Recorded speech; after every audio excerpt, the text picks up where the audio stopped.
Welcome along to round number... Oh, that's not right. Not round 7, it's round 8 actually, so that graphic is wrong. Beg your pardon. What a great start to this broadcast. We're actually in Thruxton tonight, not Alton Park.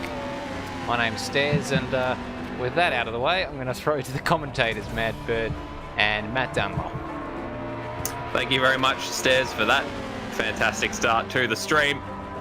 We are here for round 8 at yet another old World War II landing strip. Thruxton Aerodrome looks quite different to the images you're seeing on your screen at the moment, but we are here for round 8 of the Apex Rear Wing Season 9 BTCC Championship, and I'm joined in the commentary box by Maddie. G'day Matt Bird, g'day to all of our viewers watching all over the world, wherever you may be. Welcome, it is indeed round 8. We're here at the Thruxton circuit, a true driver's circuit as they say, and I'm just having a look at the championship points now. Ziras is currently leading by quite a long margin, such that the top 4 drivers, Ziras, Berto, Sam Smith and Resist, are the only ones mathematically eligible to win the championship at this point. So it's starting to peter out a little bit at the front. Berto has a little bit of a gap to Ziras at the front though, and we've also got Brenton Foley in 5th, Goofball in P6 in the points at the moment, Greg Tara 7th. Zalagir in his rookie season is 8th in the points, with DCMH behind him in 9th, and Roadhog in 10th. And it's starting to look like a pretty solid championship for Ziras, as they tend to go here in Apex Rear Wing. But there is always that chance of the other drivers catching up to him in the later stages of the season, isn't there, Mad Bird? There is. Last time out in the... last season, in the DRMs, it took until probably the latter half of the season for him to get comfortable with his car, but he has been pretty comfortable in that BMW the entire season long, and the only one who's really challenged him throughout has been Berto, but a few bad results for Berto has left him about 30 points adrift. So he's got it all to do, and it's got to start tonight. There's only the 3 rounds left, 6 races, 2 races per night, obviously. And what better time to start his clawing back up the ladder than tonight here at Thruxton. We're looking at Roadhog in the Sol Audi, absolutely flinging that thing around every single corner here. And I've got a personal question for you, Matty. Yeah, fire away. Do you like straights? Normally I do, but if you put me onto a racing track that, let's say, hypothetically, had absolutely none of them, I think the challenge would be one that would be quite difficult but entertaining to grasp, and it would really be a good chance to show my skills as a driver. Why do you ask, Mad Bird? It's incredible that you've brought up such a hypothetical, because Thruxton is a track that is made up entirely of corners. So, well, I'll be damned. So how apt that you would use such a hypothetical, as we see Roadhog coming unstuck, going around one of the many corners. You're going to have to bear with us, I think, tonight, because completely lacking straights and having only a couple of corners that are very distinct from one another, we're probably going to struggle a little bit to tell where exactly the drivers are on any given lap. Yeah, it's a bit of a tough one to call, because there's just so many corners that have no landmarks really, to make them pretty difficult to distinguish from one another. I'll have the track map up next to this the broadcast screen, I reckon, just so I can always refer, as Roadhog just goes into the fence there, I think, at the final chicane. And he pulls back into the pit garage. So yeah, as we were saying, no straights on this. There's only a couple of little straights in a tight chicane complex at the top of the track, about halfway around the lap. But apart from that, it's always curved. So there's always going to be load placed on the tyres, and always going to be 100% concentration required from these drivers, I think. It is. It's definitely a concentration circuit. So there's going to be a lot of people, I reckon, dipping a tyre, because as you can see Goofball Antics doing there, although he's managed to hold on to it quite well, it's going to be very easy to dip a tyre and lose control of your car somewhere around here. And an experience I've had, the only experience I've had with Thruxton in the past, was when we raced here way back in the Brazilian stock V8 series in season 2. And as I was just watching Ziras get very leery on my other monitor, but I went a little bit wide. I think it was through Campbell, which is turn 3, I believe, and I missed a marshal post, which demoted me. It took away my lap, so I was immediately demoted to the back of the field, which I've warned all the drivers about, so hopefully no one comes a cropper of that tonight, but it's definitely something. If we see someone suddenly drop down the field, that's probably why. Well, I'll keep my eyes out for that one. I've just been trying to figure out the main challenges. Of course, the whole track itself is a challenge, but there's certain I was about corners, to say. there's certain corners particularly. I've noticed Church, which is the one just before that big back stretch, has a really big dip on the apex. So once the car gets thrown out of that corner, it might lose a little bit of traction as it goes over the bump on the way out. So that will be something to take care of. We're just looking at goofball antics in the pit lane at the moment. D-Smudge just went through that corner, so we haven't seen it, but this is the back straight I was referring to, going past this big skid pan, I believe, or gravel pit on the left-hand side.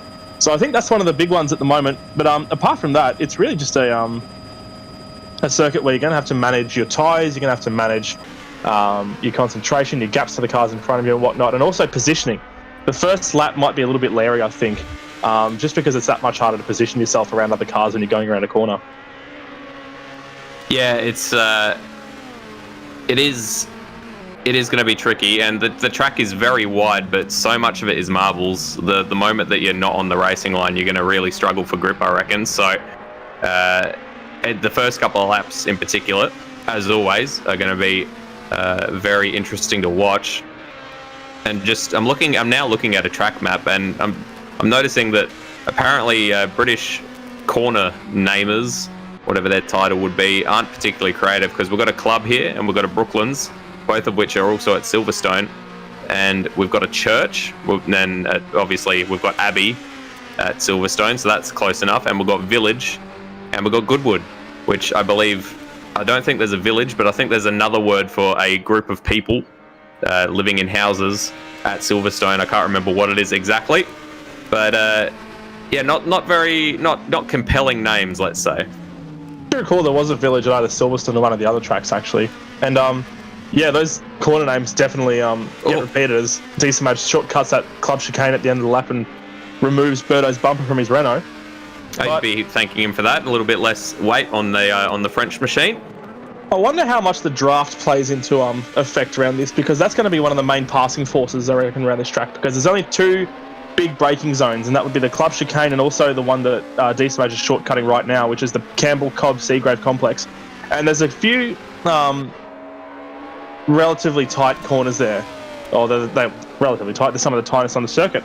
So they'll make for good passing opportunities. But apart from that, it's relatively, when I say relatively, I keep saying that word, it's incredibly free-flowing. Very long apex corners. We'll have to show you the track map once it goes, as D-Smudge spears right off the track into the fence. Done. Pit lane. Once we roll up into the qualifying session, we'll have a track map for you folks, so you can take a look at what we mean. But there's just really no definitive braking zones. So overtaking is going to be an absolute premium, and I think qualifying is going to be really, really important here, especially of all the tracks that we've visited so far. Yeah, for sure.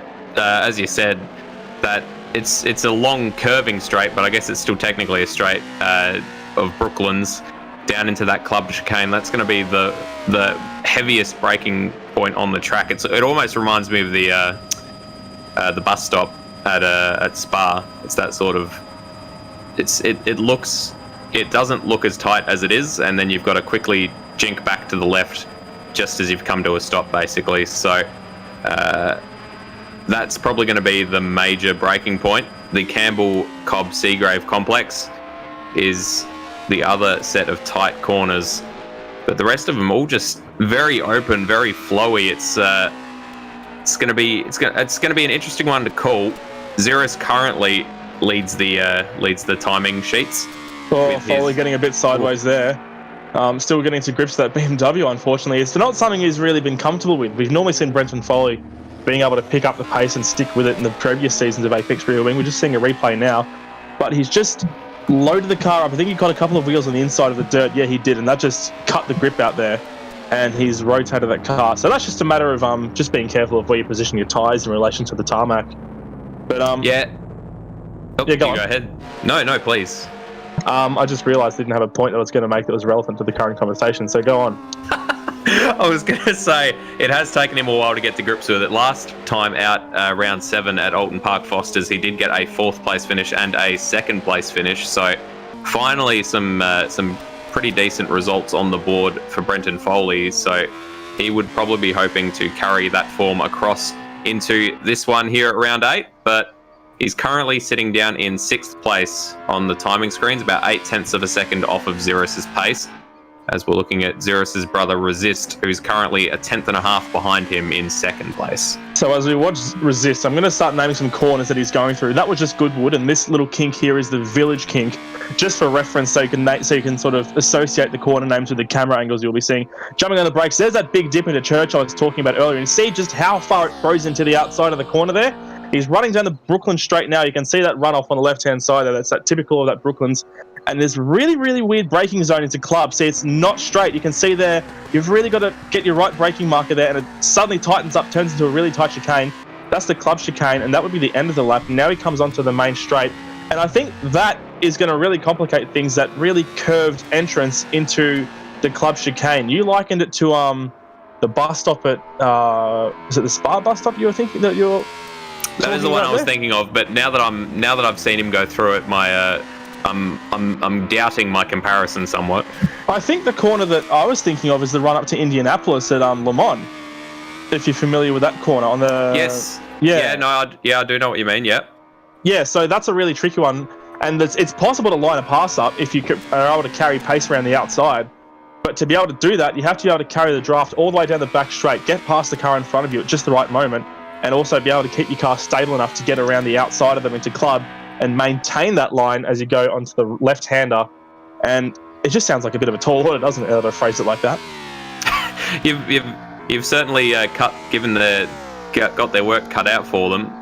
Resist is actually looking like he's going to improve. He's coming down the long, it's not a straight, but let's call it one because we're going to have to call it something, the Brooklyn straight, and coming into that hard Club chicane. So it's a lot more open than the bus stop, which I suggested, but you are right, it is similar to the run onto Indianapolis, and Resist does go fastest here in this practice session.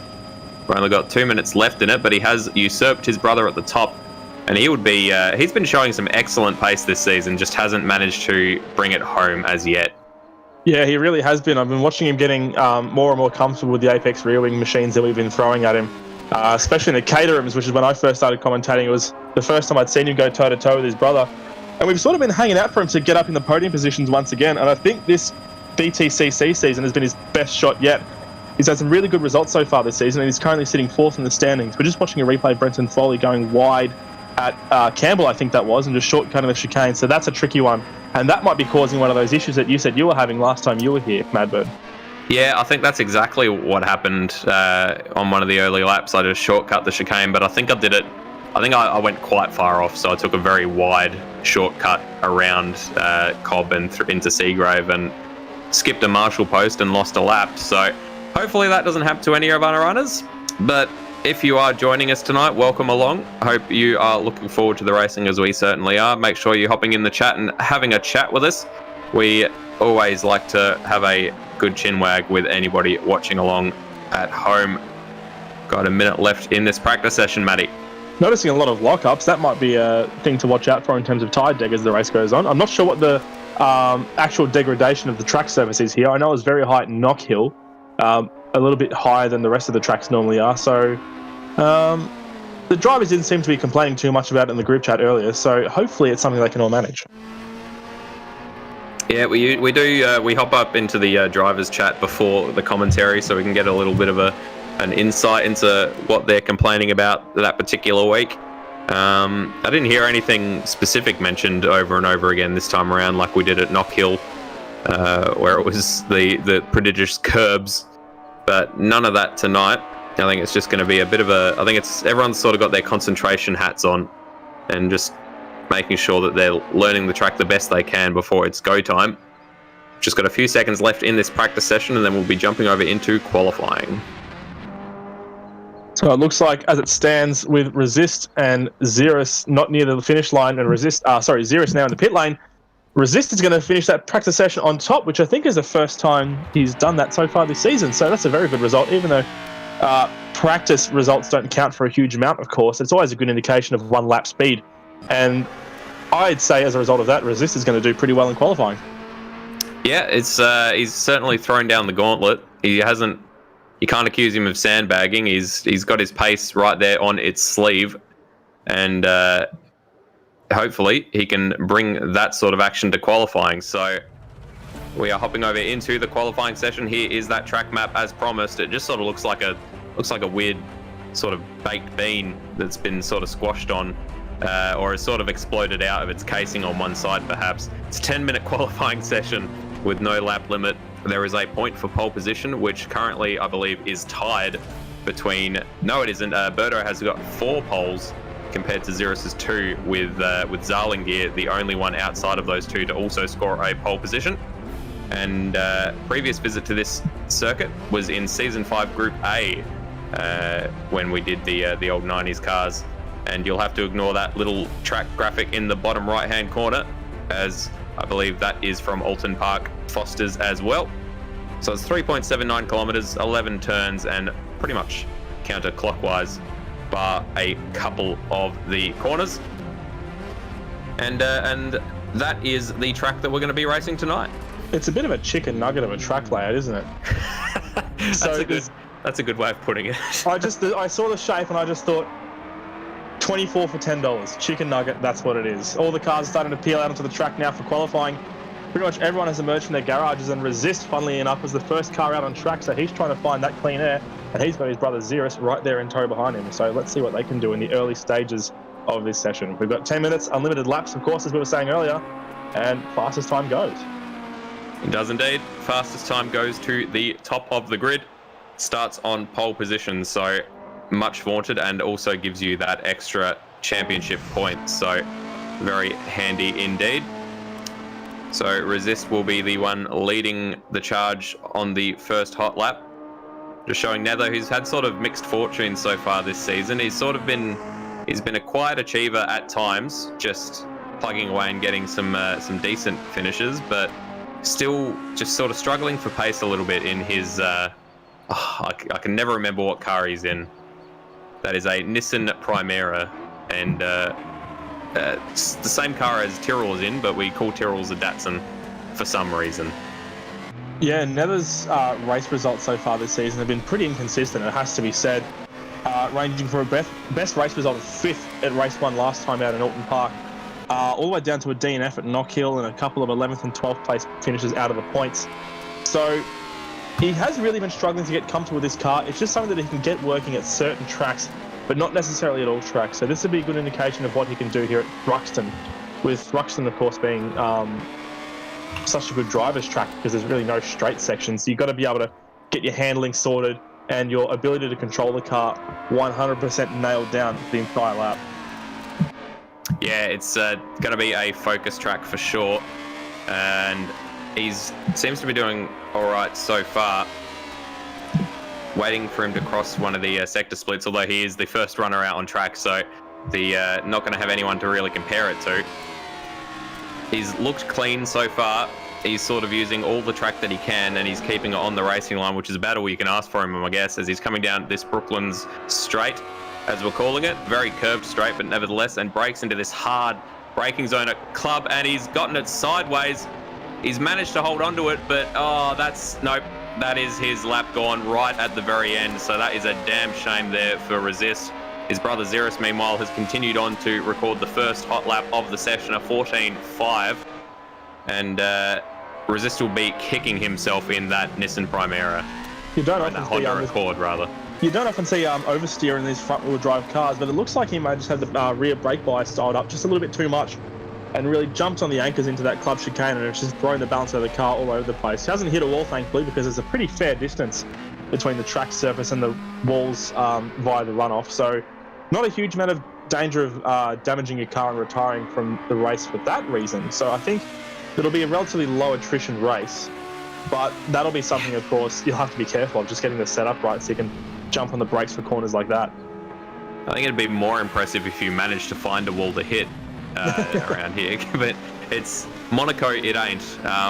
Resist actually exited back to the pits after that error at the club chicane, so maybe tore some strips off his tyres. We're watching Berto, who is Ziras' closest championship rival. He goes second fastest, almost a second down on Ziras' time, so he's definitely going to want to improve. Got a replay here of Tyrrell, just at the club chicane, catching a fair bit of air, Nicely done. And lands it quite nicely. Or does he? Yes, he does. Very well done. Yeah, decent effort there, getting that high up in the air, especially at a corner like that. Very commendable. We give a point for pole position. We should give a point for a most stylish crash during the qualifying session.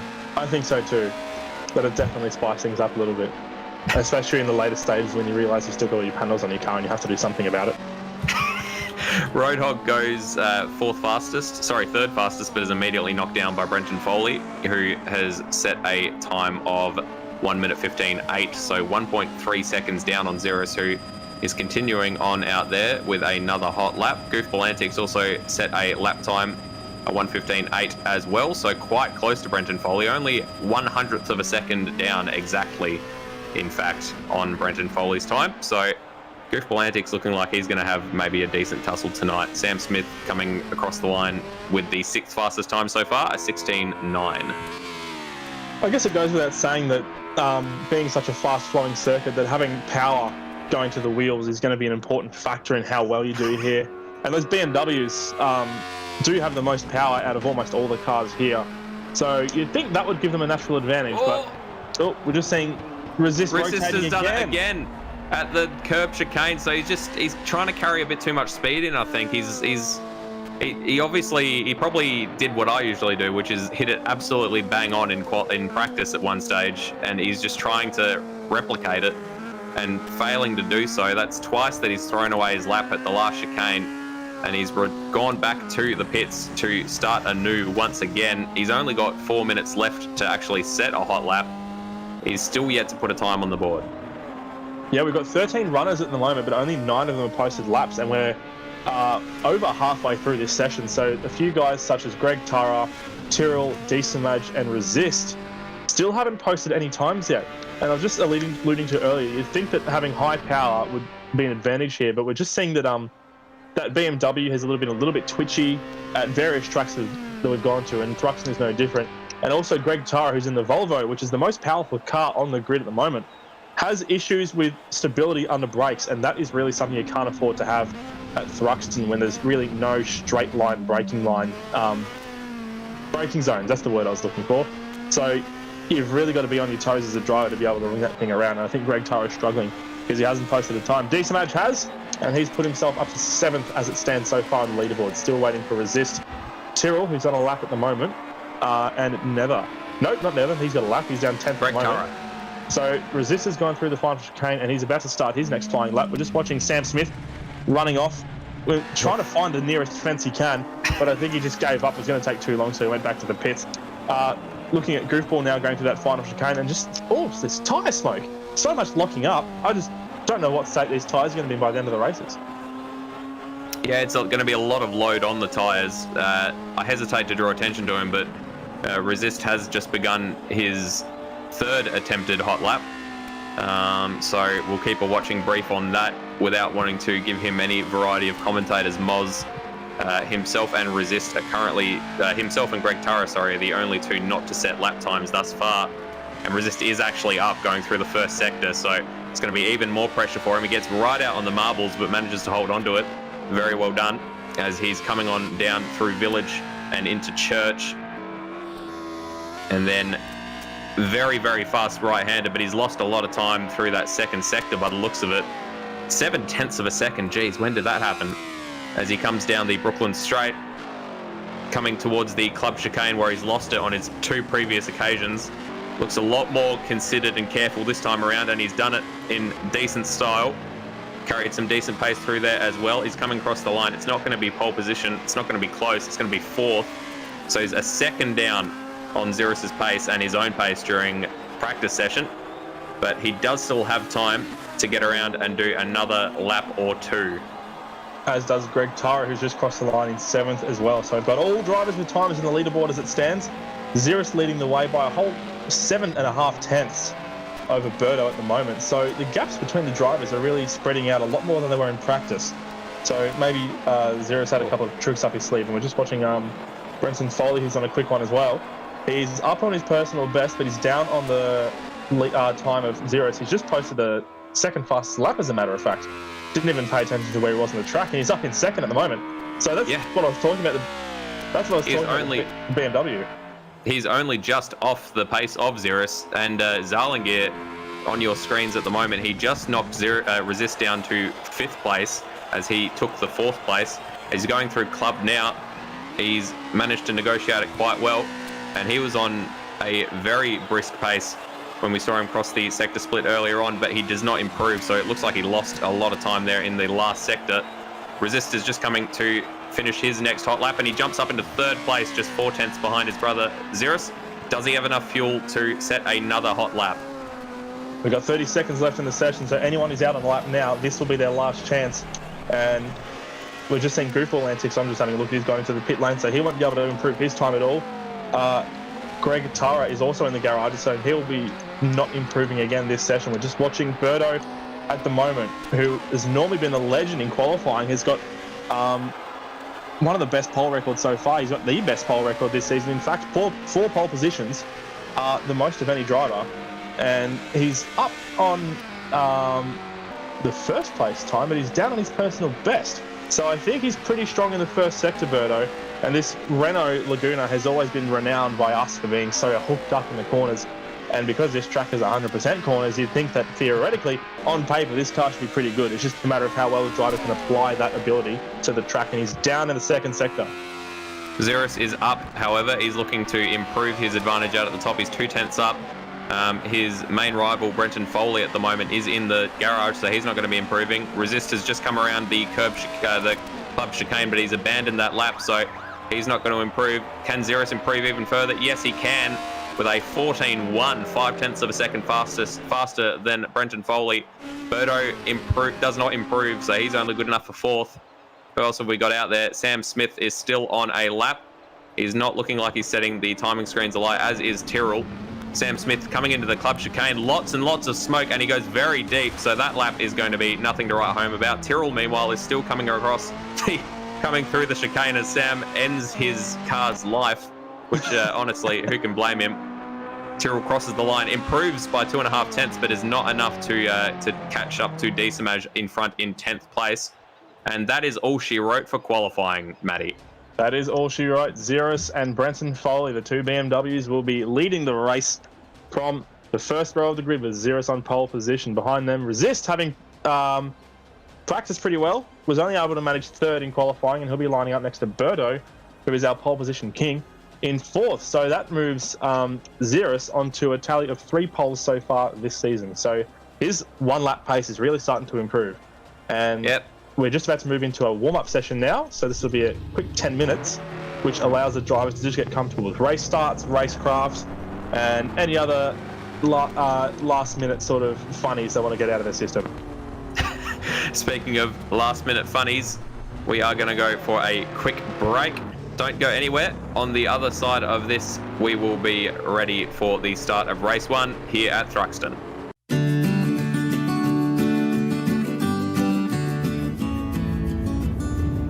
Here we are, approaching the hay plains. We've got Evie, or Goofball Antics is driving. What's happening? And on the other side there is Madbird. It's me. And Stairs here, repping in the back seat. Behind us. Oh, let's not worry about that magazine. we got Resist and Ziras in the front there. Resist driving. How have you felt about the trip so far, Heath? It's been good. It's a bit of an early start. It's nice and cool in here, and that's all that matters. Good company. Yeah, it's a pretty hot day today, isn't it, Madbird? Feels weird being a passenger in my own car. We're 6 hours in, about 7 hours to go. See you in Bathurst. Oh my goodness! How are you feeling after that turn there, Heath? Or that not turn, but that truck turning? Truck turn. Yeah, that looked like it unsettled you slightly. Are there any cucumbers back there, Stairs? Because that'd be the only thing cooler than me right now. Oh, he's done it. Nah, this Coke's pretty cool. What an absolute legend. So we're on the way to West Wyalong. We got assorted snacks with our walkie-talkie, and we don't have a rubbish bag. Do we, Stairs? No. I appreciate it. We don't have a rubbish bag. That was an oversight. So the marching order is the same as before. I believe Phil is still driving in the other car. Yep. We're about 400 k's now from Bathurst, and it's all looking very exciting. I'm very keen, and I'm really happy that Alistair has these very loud walkie-talkies. Fuck. Hey, do you want to check in with the other cars, see if they've got anything to say to the phone? Oh my gosh. Man car to Fabmobile, do you read?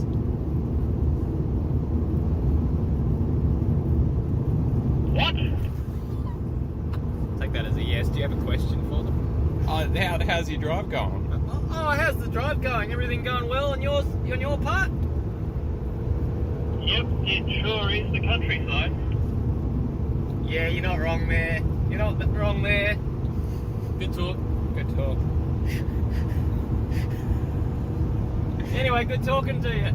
So that's about it. We're on our way, and we'll be in Bathurst this evening. I'm very excited to stretch my legs. Yeah.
Hello everybody, welcome back. We are not at the Donington GP circuit, we are at Thruxton here for round 8. Here is the entry list. So we have got Zarlingear and Resist for the Black Flag Industries Racing Honda Accords. We've got Goofball Antics in the Alfa Romeo Scuderia Protonomaly, and Berto in the Renault Laguna TBA Inc. Then the Romian in the Nissan Primera Outworld Racing Team, Ziras in the BMW. Tyrrell in the Datsun, Jeff Vader Racing with Sam Smith in the Peugeot. Tin Shed Racing, Bagsy in the Poker Racing Sweat, Nissan Primera, and Decimage in the Peugeot as well. Brenton Foley in the BMW, Roadhog in the only Audi on the grid.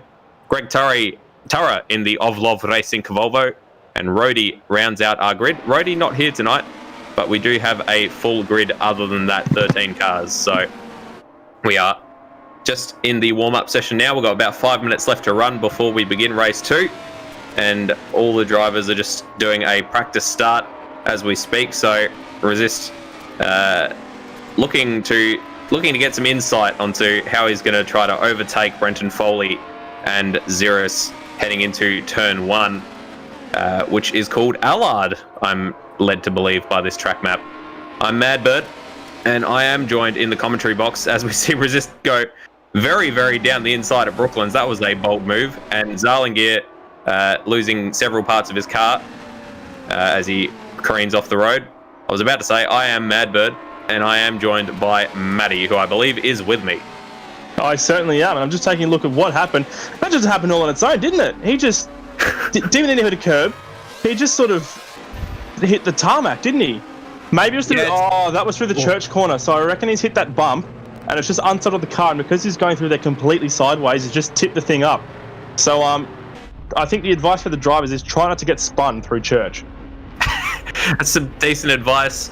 Try not to get spun anywhere is probably on a parity with that level of advice. We've got another practice start here by the looks of it. Resist on your screens, going to do his level best to try to get some positions off the line, starting from 3rd place. He was fastest in practice, but wasn't able to hook it together in qualifying. So he has got some work to do. But ahead of him, Ziras was dominant, with Brenton Foley actually with some very good pace after his decent outing last time out at Alton Park Fosters, a 4th and a 2nd. He is starting from 2nd, so he is definitely looking like he wants to improve on his previous results.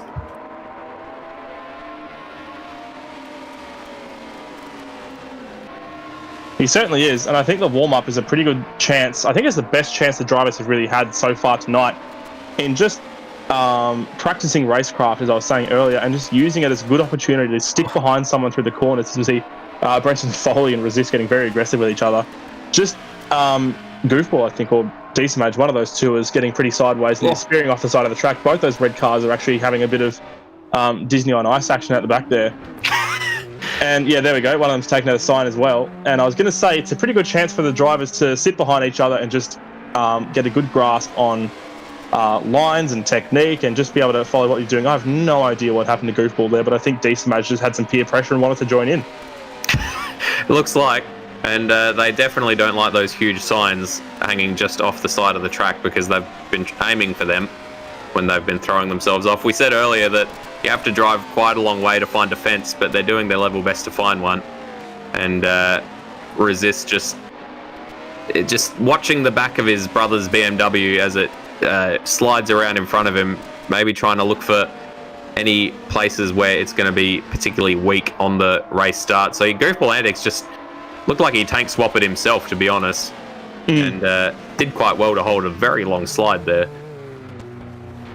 Yeah, just kept it off the tyres as well. Just watching his friend and rival Decimage spearing off into the fence in front of him there. So just showing what not to do when you go off of that particular corner. And now it looks like Ziras is, I don't know what Roadhog's doing back there. Probably just practicing some four-wheel drive drifting. And Resist and Ziras are looking to use the opportunity to practice racing against each other. It's good to see the brotherly rivalry returning. It is. We've seen them go side by side quite a few times in the past, and it's always been quite exciting. As you alluded to earlier on, the race at Play City Circuit in the Caterhams, when they went side by side through the tunnel, was a bit of a highlight and pretty terrifying to watch. So we can only hope that they give us some good racing against one another tonight. And Resist, I think, with he's got something to prove. I think he's been sort of there or thereabouts. He's gotten a podium, I think, so far this season, but his pace has been much better than that.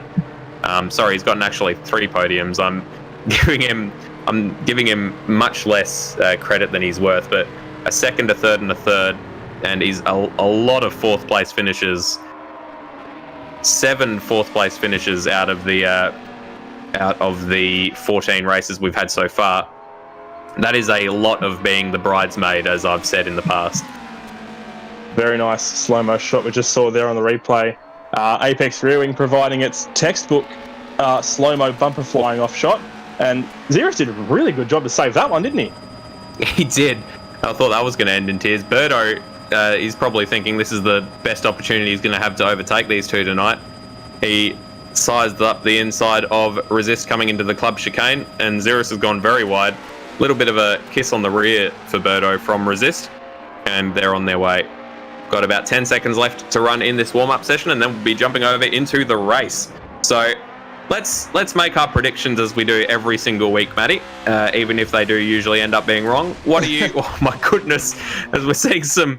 Oh, my goodness. There's some airplanes in the background there, but we just witnessed an airplane crash between Resist and Berto.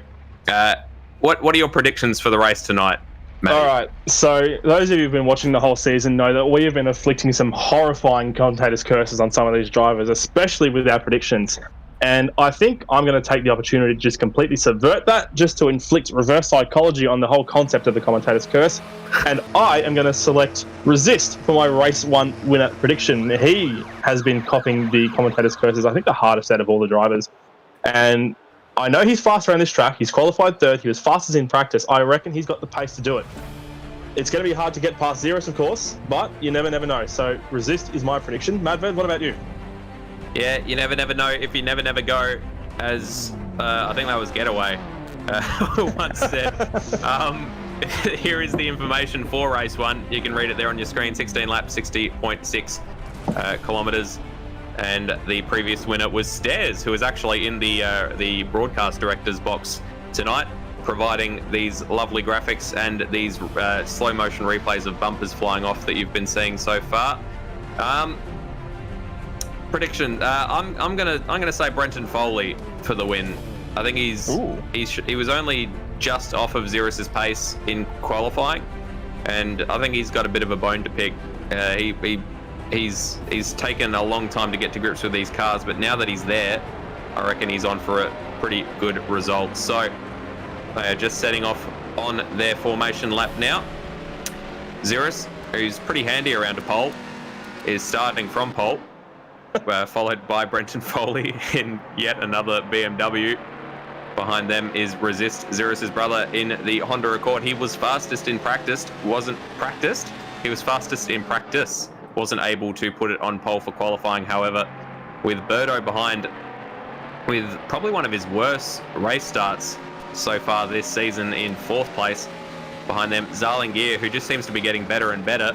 Oh, I say that, he got a pole a couple of races ago, now he's in 5th, so I guess he's gone from worse to better and then back to slightly worse again, as we've got Berto losing it on the warm-up lap. Foley just shot and across so the did track, Brenton Foley. What are they doing? Calm down. It's just the formation lap, boys. And Berto's now scything his way back up through the grid to get to his spot. So where was I? Goofball antics in the Alfa Romeo, starting from 6th. You can see Brenton Foley just recovering past him there, as is Berto. Behind them, we've got Sam Smith in the Peugeot. Put a tiger in your tank racing.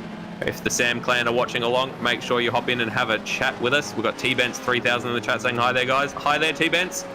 Pleasure to have you along. Greg Turra in the Soul Volvo tonight, the Ovlov Racing Volvo. Roadhog in the only Audi tonight, with an interesting pixelating bumper there. It's just a little bit of a visual glitch. The bumper is definitely still attached. 4-wheel drive Audi usually gets a pretty decent start. Behind him, Diesamaj in the Datsun, and Tyrrell in the... No, sorry, Diesamaj in the Peugeot. Tyrrell in the Datsun, the Jeff Vader Racing green Datsun there. Josh Bagsy, who's just had to isolate for 24 hours in South Australia and then flown back to Victoria again in the Poker Racing Sweat Nissan Primera. And Netherelmian for the Outward Racing team rounds out our 13 runners in his own Nissan Primera at the very end of the grid. Have a look at how close the odd-numbered cars are to the inside wall and the even-numbered cars are to the grass on the outside. That's going to make it very hard to get around someone who's had a pretty poor start. So hopefully that doesn't happen, and hopefully everyone gets away cleanly. Hopefully. We can see Goofball antics reverse into the front of Greg Carr's bumper. A lot of people reversing on the grid. Not sure people are struggling or something, but it looks like they're all mostly in place now. I'm not hearing any revs. They're having to think about it. Someone must be out of position, but they don't want to. They don't want to be the one to admit it. Oh, there we go. We've got the lights on, so we've got 2 lights. We've got 3 lights, and they're off. So Brenton Foley and Ziras leading out from the front of the grid. Ziras on the inside actually starts on the marbles, which is not good for him. Brenton Foley has made the pass down at turn 1 at turn Allard, but Ziras is still right up alongside him. They're going to be side by side all the way down to the Campbell chicane complex. Brenton Foley on the inside is trying to take that position, but it's going to swap back. Ziras is now on the inside. If Brenton Foley can hang around the outside, which he can't, he slots in behind Ziras. He would have had the inside, but he has had to settle for 2nd place so far, Matty. Great bit of racing to start, and I just saw Josh Bagsy make contact with, I think, Diesamaj, and he sent himself off the track there. So that's a great bit of racing between those front 2 guys. Ziras and Brenton Foley, of course, renowned for their great starts, and they've put those to great effect and have led the race.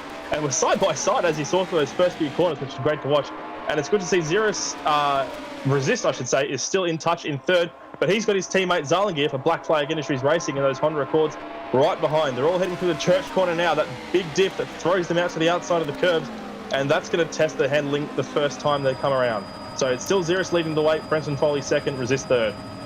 Yep, Ziras with as Brenton Foley looked like he got pretty deep there, locked up just a little bit. He's managed to hold on to it quite well, actually. And Resist is all over the back of him as they start the start-finish. Again, it's not really a straight, coming down towards turn 1. And Brenton Foley just does not have the pace at the moment to live with Ziras. You can see how much he's sliding through that turn 1. He's already a second down on the race leader, Ziras. Yeah, Ziras hasn't been able to pull a gap at the front as fast as he normally does, but he's still making a break for it, as he tends to do. It's a classic Ziras manoeuvre. So I think it's just a matter of how well these drivers can just form a train, get a good draft going all the way down from second to what appears to be third, maybe fourth or fifth can join in on this battle and make it a 4-car battle for second, and just stay in line and get a nice, solid train running that they can catch up to Ziras with. But I'm not sure of the likelihood of that because these blokes like to race each other. They do. And we were talking about in practice that it's probably going to be as we see Roadhog in the background has gone very deep and off the track. He's actually recovered quite well and hasn't lost too much time, but that's apt because I was about to say that we were talking in practice how it was going to be pretty easy for cars to dip a tire or two in the grass and go very deep, as Roadhog did here, just went very deep coming through the church corner. And he actually managed to keep it out of the wall, keep control of the car, and rejoin pretty much in the middle of the battle that he had just removed himself from. So very well done to Roadhog. Meanwhile, while that was happening, Berto biffed and barged his way past Zallinger into 4th place through the club chicane. Bit of an aggressive move, but it's a move nonetheless, and he's made his way up there, and both the cars are still on the track, so no harm really done, and rubbing is always racing, as they say. And Goofball Antics, as a result of that, is right on the back of Zallinger as they're coming through the Campbell-Cobb-Seagrave chicane. You can see there replay of how Berto got the job done. So just ran Zallinger completely out of track at the exit of the club chicane. So very well done to Berto. Pretty fair racing there. And Zallinger had to relinquish the position.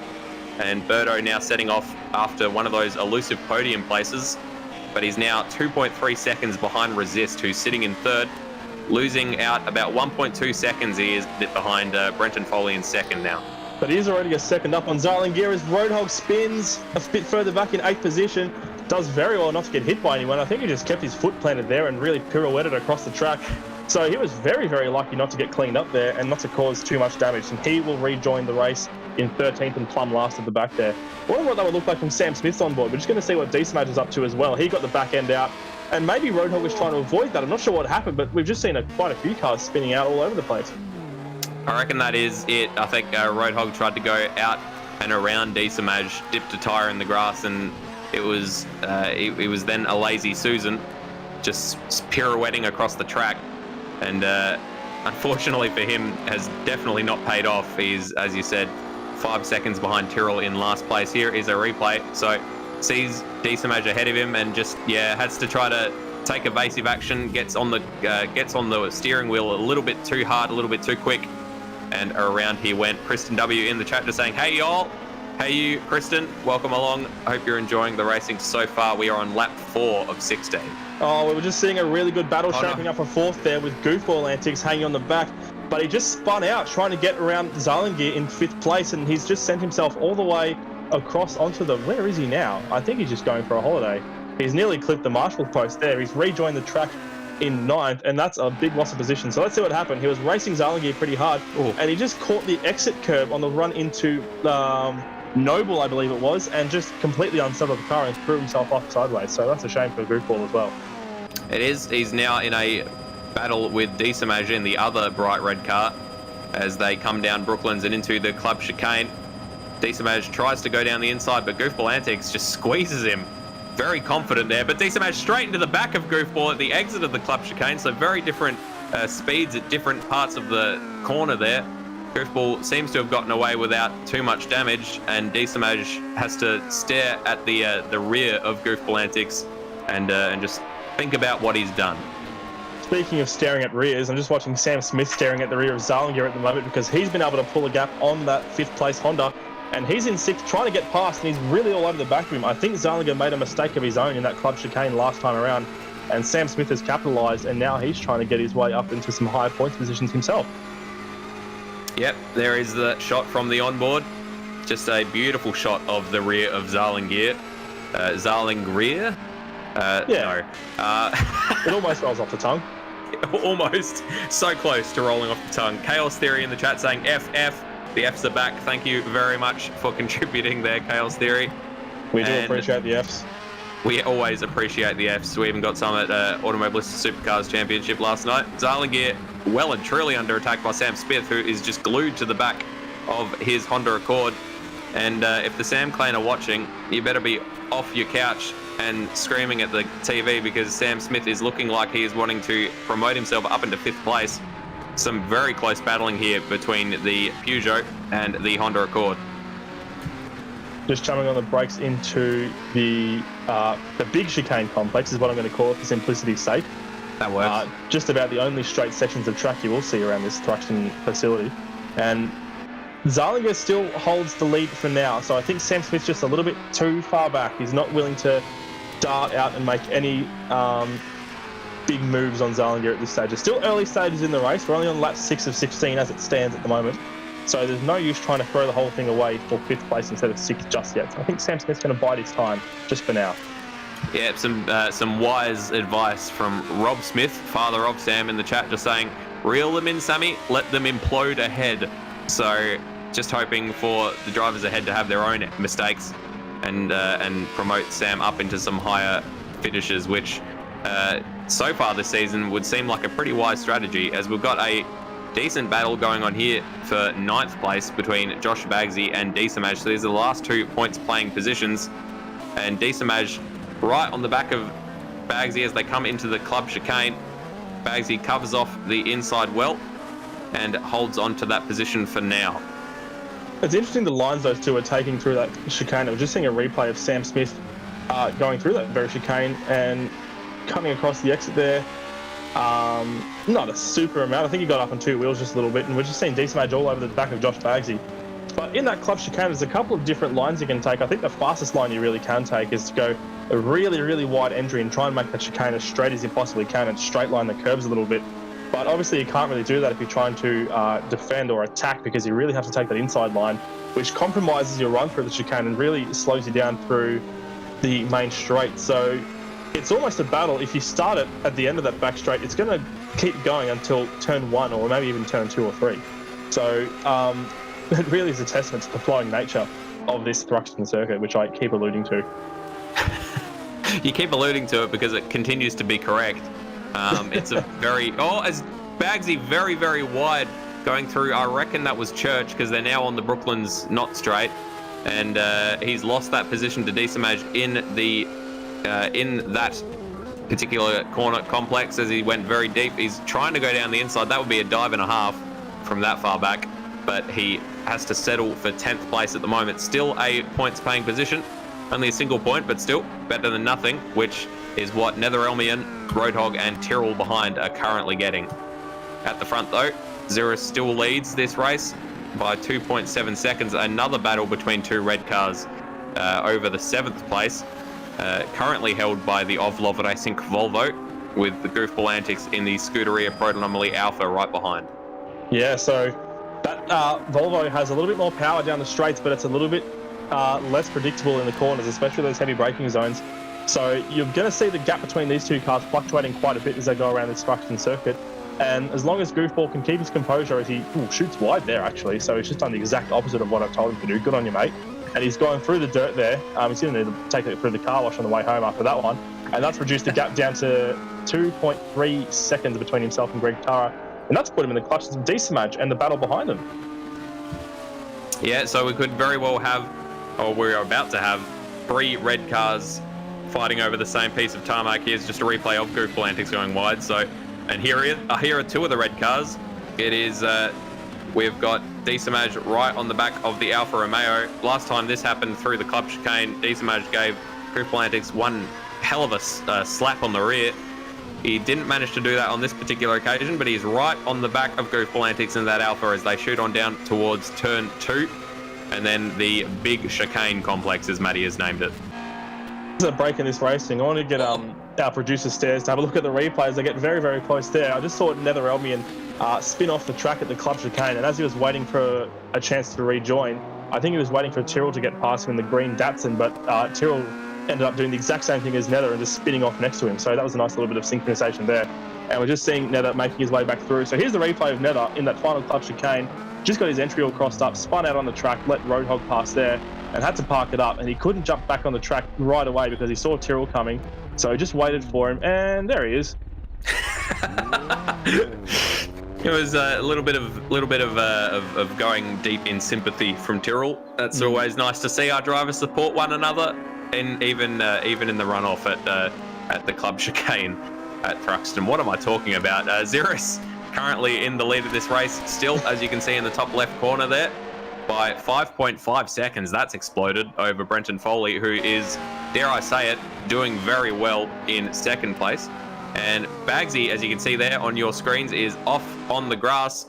He's lost out of that final podium, or that final points paying position. Roadhog has taken that from him, so Bagsy's had some other dramas that we haven't seen, but he's now being dropped into a battle with Netherelmian.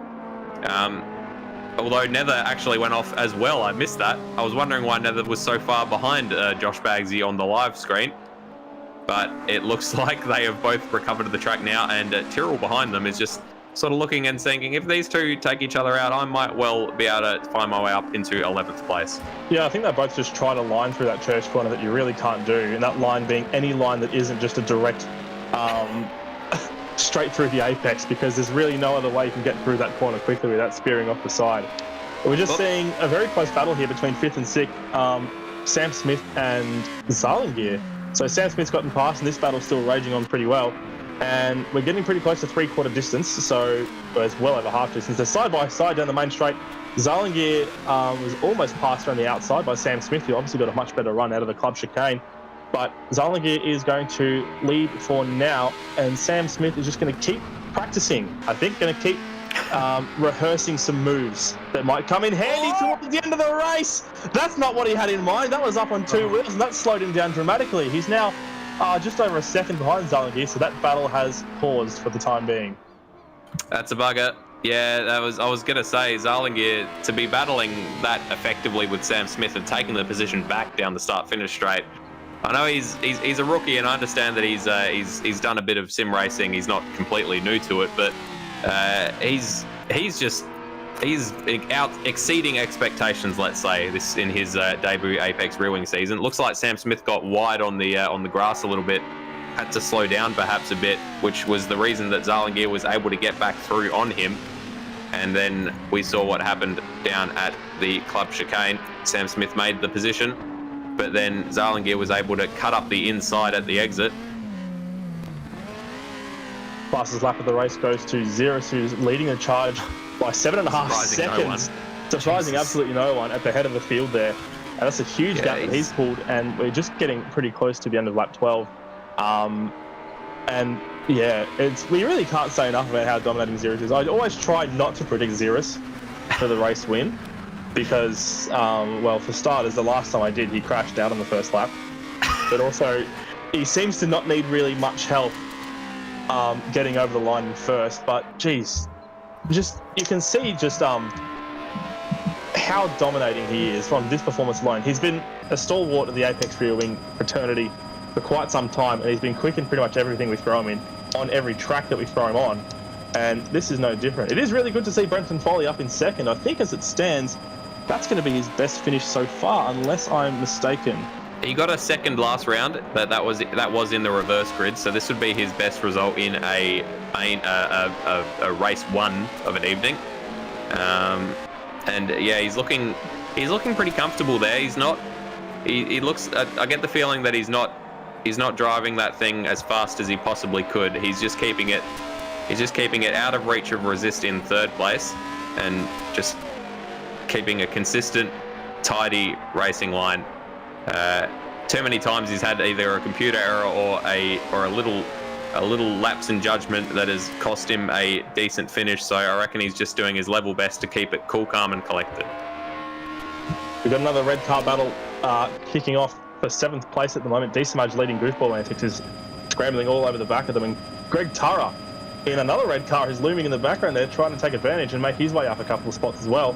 Big lock up there from Goofball Antics, and D-Smudge will still lead the way through the big chicane complex, but Yeah, I think they're a little bit too spaced out for too many moves at the moment, but I haven't seen too much evidence of the drafts actually being super beneficial. I suppose I'll be able to see that a little bit more if I'm looking at onboard views and whatnot and speed figures, but I don't have that sort of information in front of me, so I just have to rely on what I'm looking at in terms of margins as well. But is this a track that normally works well with the draft, Madbird, out of your experience? I wouldn't. No, not really. It's because you're on the steering so often around the only place I can really think of is Brooklands down into that hard brake zone at the club chicane. That's the only place I can really think of where it would be very, very beneficial. As we're seeing it happen here, Goofball Antics is gaining on Decimage.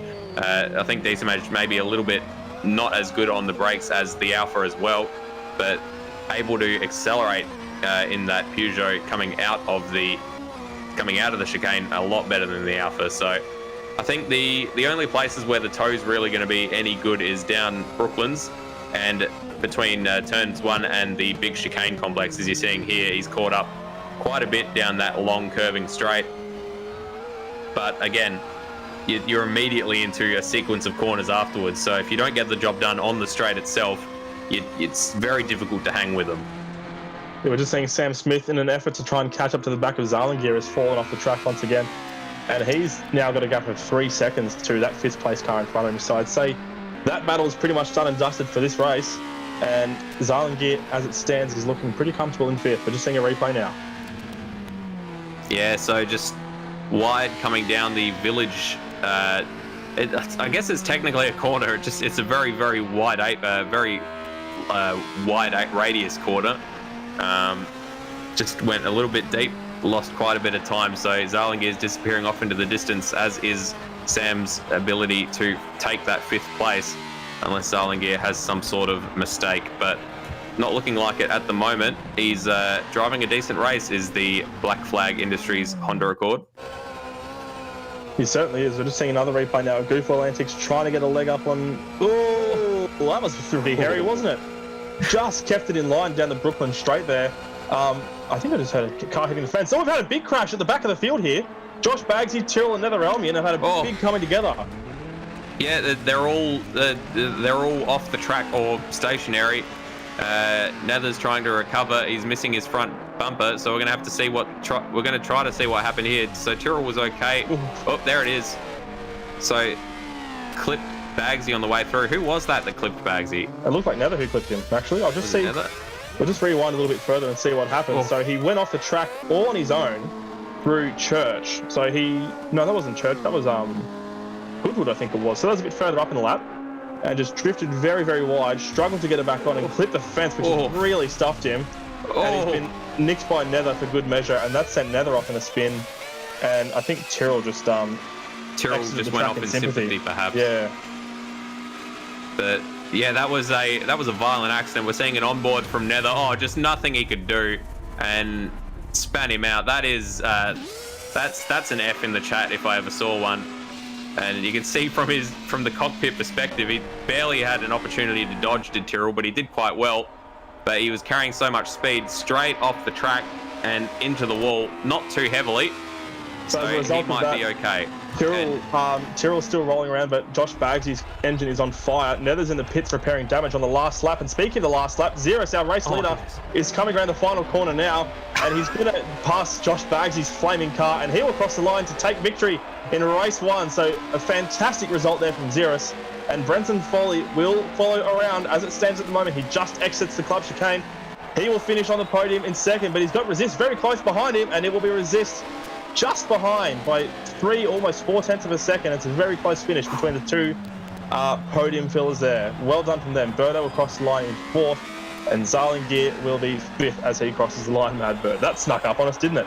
Yeah, it absolutely did. I was too busy trying to figure out what happened in that crash. And then suddenly, because I was looking at Goofball Antics, Josh Bagsy's lap timer, which was obviously a couple of laps down, and I was well and truly taken by surprise. So Decimage, it looks like it's going to be a bit of a drag race between Decimage and Goofball Antics. Decimage takes it just by 1/10 of a second over Goofball Antics, and the 3rd red car, Greg Turra, comes home in 9th, and Roadhog ends up being the last one with a single point. So he comes across in 10th place. Very well done to him. And Tyrrell finishes in 11th, with Josh Bagsy a DNF and Netherelmian in 13th place. So that is a shame for Nether and Bagsy, who were having pretty decent races until that point. Not particularly, they weren't setting the timing screens alight, but they were definitely being consistent. And speaking of consistent, we like consistency here, and something that we've been consistent with is Matty having a chat to the podium sitters from the first race. So, Matty, I reckon you've got them with you. I reckon I certainly do, and I'm going to start with our third place getter, Resist, in the Black Flag Industries Racing Honda Accord. Well done, mate. P3. You looked really fast around here in practice, and you're able to maintain your qualifying position. How does the car feel around this Thruxton circuit? Yeah, it feels pretty good, actually. Yeah, I don't really have any dramas at all. I'm the sort of person that'll just get in a car and just get the most out of whatever it gives me. So in terms of, because we noticed at the start there that Ziras and Brenton Foley were really bumping panels there in those first few corners. Do you think you were maybe going to try and tack onto the back of them and try and sneak past? That was the hope, but they kept it clean enough that I couldn't get around. So then from there it was just try and stay as close as possible, but I don't know if you caught my tank slapper, but had a pretty bad off, but managed to hold it and hold on to third. Yeah, we saw a few of the drivers actually spearing off the track in all sorts of ways. It looks to be pretty difficult to actually keep the thing on the track.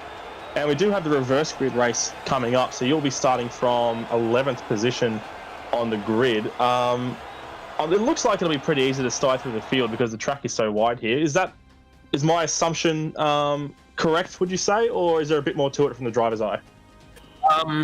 Honestly, I don't know. There's a lot of high-speed corners, so it gets really scary when you're trying to pass people. And then obviously coming into that final chicane is a nice braking zone, except it's obviously on a corner as well, so it's a bit odd. So I don't know, wait and see. Just keep it on track and see how I go.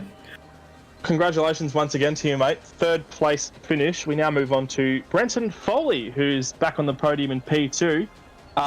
Well done, mate. I'm just having a look at you. So it's the second time in a row you've been on the podium after a long time between drinks. How are you feeling with that BMW, mate?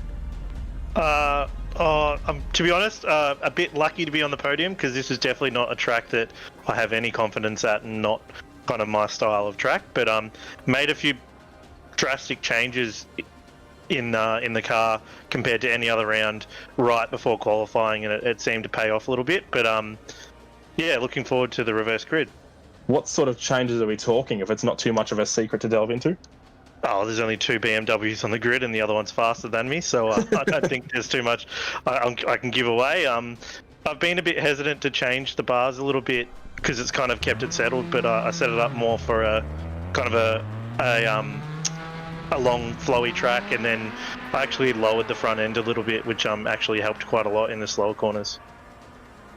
Well, it looks to have definitely paid off because you were second in qualifying and you were able to maintain that in the race. So personally, I wouldn't put down to luck. I'd put that down to quality setup and some very, very skilled driving, of course. You'll be starting from 12th in the reverse grid race.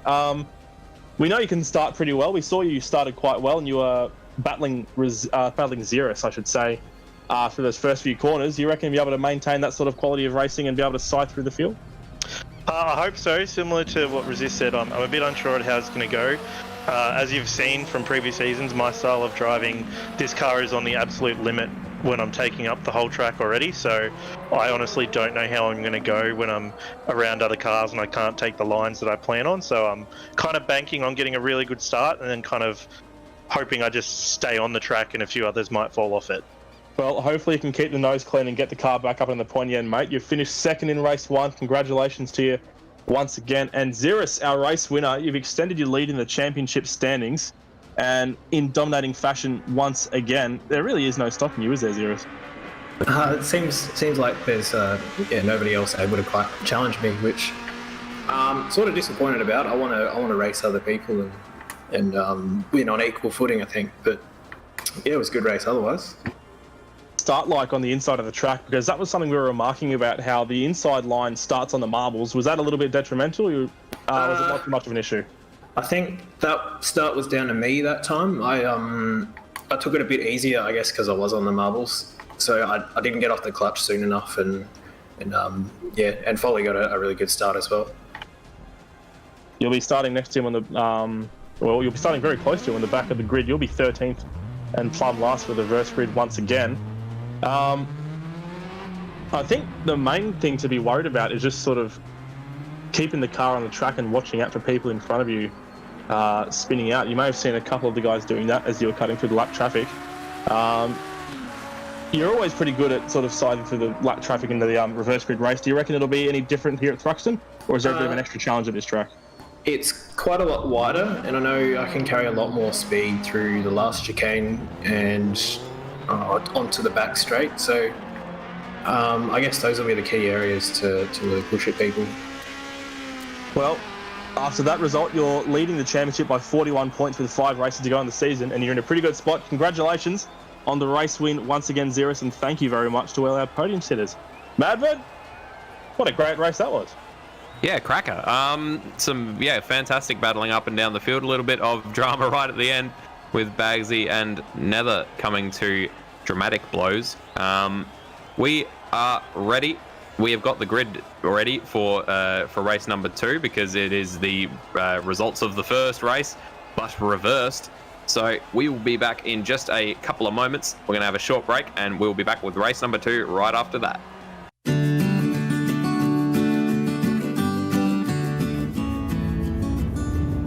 Here we are, approaching the hay plains. We've got Evie, or Goofball Antics is driving. What's happening? And on the other side there is Madbird. It's me. And Stairs here, repping in the back seat. Behind us. Oh, let's not worry about that magazine. we got Resist and Ziras in the front there. Resist driving. How have you felt about the trip so far, Heath? It's been good. It's a bit of an early start. It's nice and cool in here, and that's all that matters. Good company. Yeah, it's a pretty hot day today, isn't it, Madbird? Feels weird being a passenger in my own car. We're 6 hours in, about 7 hours to go. See you in Bathurst. Oh my goodness!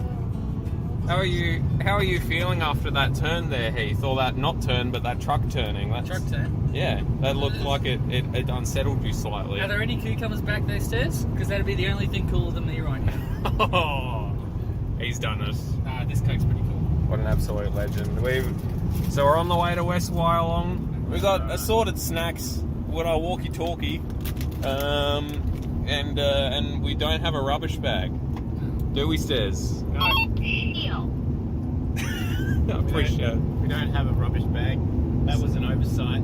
So the marching order is the same as before. I believe Phil is still driving in the other car. Yep. We're about 400 k's now from Bathurst, and it's all looking very exciting. I'm very keen, and I'm really happy that Alistair has these very loud walkie-talkies.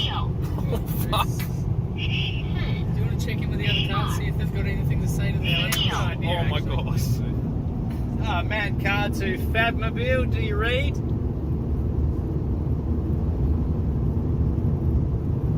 What? Take that as a yes. Do you have a question for them? How's your drive going? Oh, how's the drive going? Everything going well on your part? Yep, it sure is the countryside. Yeah, you're not wrong there. You're not wrong there. Good talk. Good talk. Anyway, good talking to you. So that's about it. We're on our way, and we'll be in Bathurst this evening. I'm very excited to stretch my legs. Yeah.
welcome back, everybody. We are not at Donington. We are here for round 8 at Thruxton. Apologies for the mix-ups with the graphics tonight, but that is not getting in the way of some excellent racing. We've just seen Ziras take out the win in emphatic style in the first round, or the first race of tonight, sorry. 11 seconds he was ahead of Brenton Foley, who came home in second, with Resist in third. I am Madbird, and I am joined once again in the commentary box by Maddie Dunlop. And we are warming up for the reverse grid race, Maddie. There we go. And as you were asking during the interviews, the faster guys coming up through the field is going to be interesting around this long flowing circuit. Yeah, definitely. It's a tough place to sort of get past lap traffic, I think, because that racing line flips and flops from left to right on the track for lack of less awkward phrasing there. And it's because obviously if you're being lapped, it's your obligation to get out of the way of the car behind you, as per the blue flag rules. I believe that's how it works. Is that how lap traffic works in this series, or is it a matter of? Yeah. Okay. So... Yeah, it's well, I mean, in ARW we've always sort of run it like, you know, you don't just dive out of the way the second you get blue flags, but once they're behind you, you just sort of, you know, help massage them past without costing either of you too much time. It's not the it's not being like predictable. Exactly. It's not the endurance style lapping where it's the lappings, the car doing the lapping's responsibility to make the pass. The car being lapped still has to, you know, make an effort to get out of the way, but in the least disruptive way possible, I suppose. Just having a look at the track map, and that whole section from Seagrave across through Noble into Goodwood, I reckon that'd be a pretty tough place to get out of the way if you're a lapped car. So that might throw a spanner into the works of some of the battles up in the pointy end of the field. Perhaps that'll be something to look out for. Seagrave through Goodwood sort of reminds me of an oddly scaled Maggots and Beckett's complex. Like, it's been like someone's grabbed it in Photoshop and dragged it out and up, as we've got a very slow zoom in on the cold dead stare of Ziras in the pit lane. That was slightly frightening. We've now got Tyrrell on the screen, who has elected to start from the rear of the grid despite he finished last on track in the first race, but he doesn't want the pressure of pole position, so he will be starting from the back of the grid. Fair enough.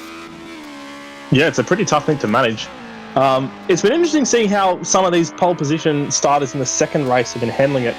Some drivers, such as Rhodey, have normally tended to drop back pretty quickly and almost decided to get out of the way early on.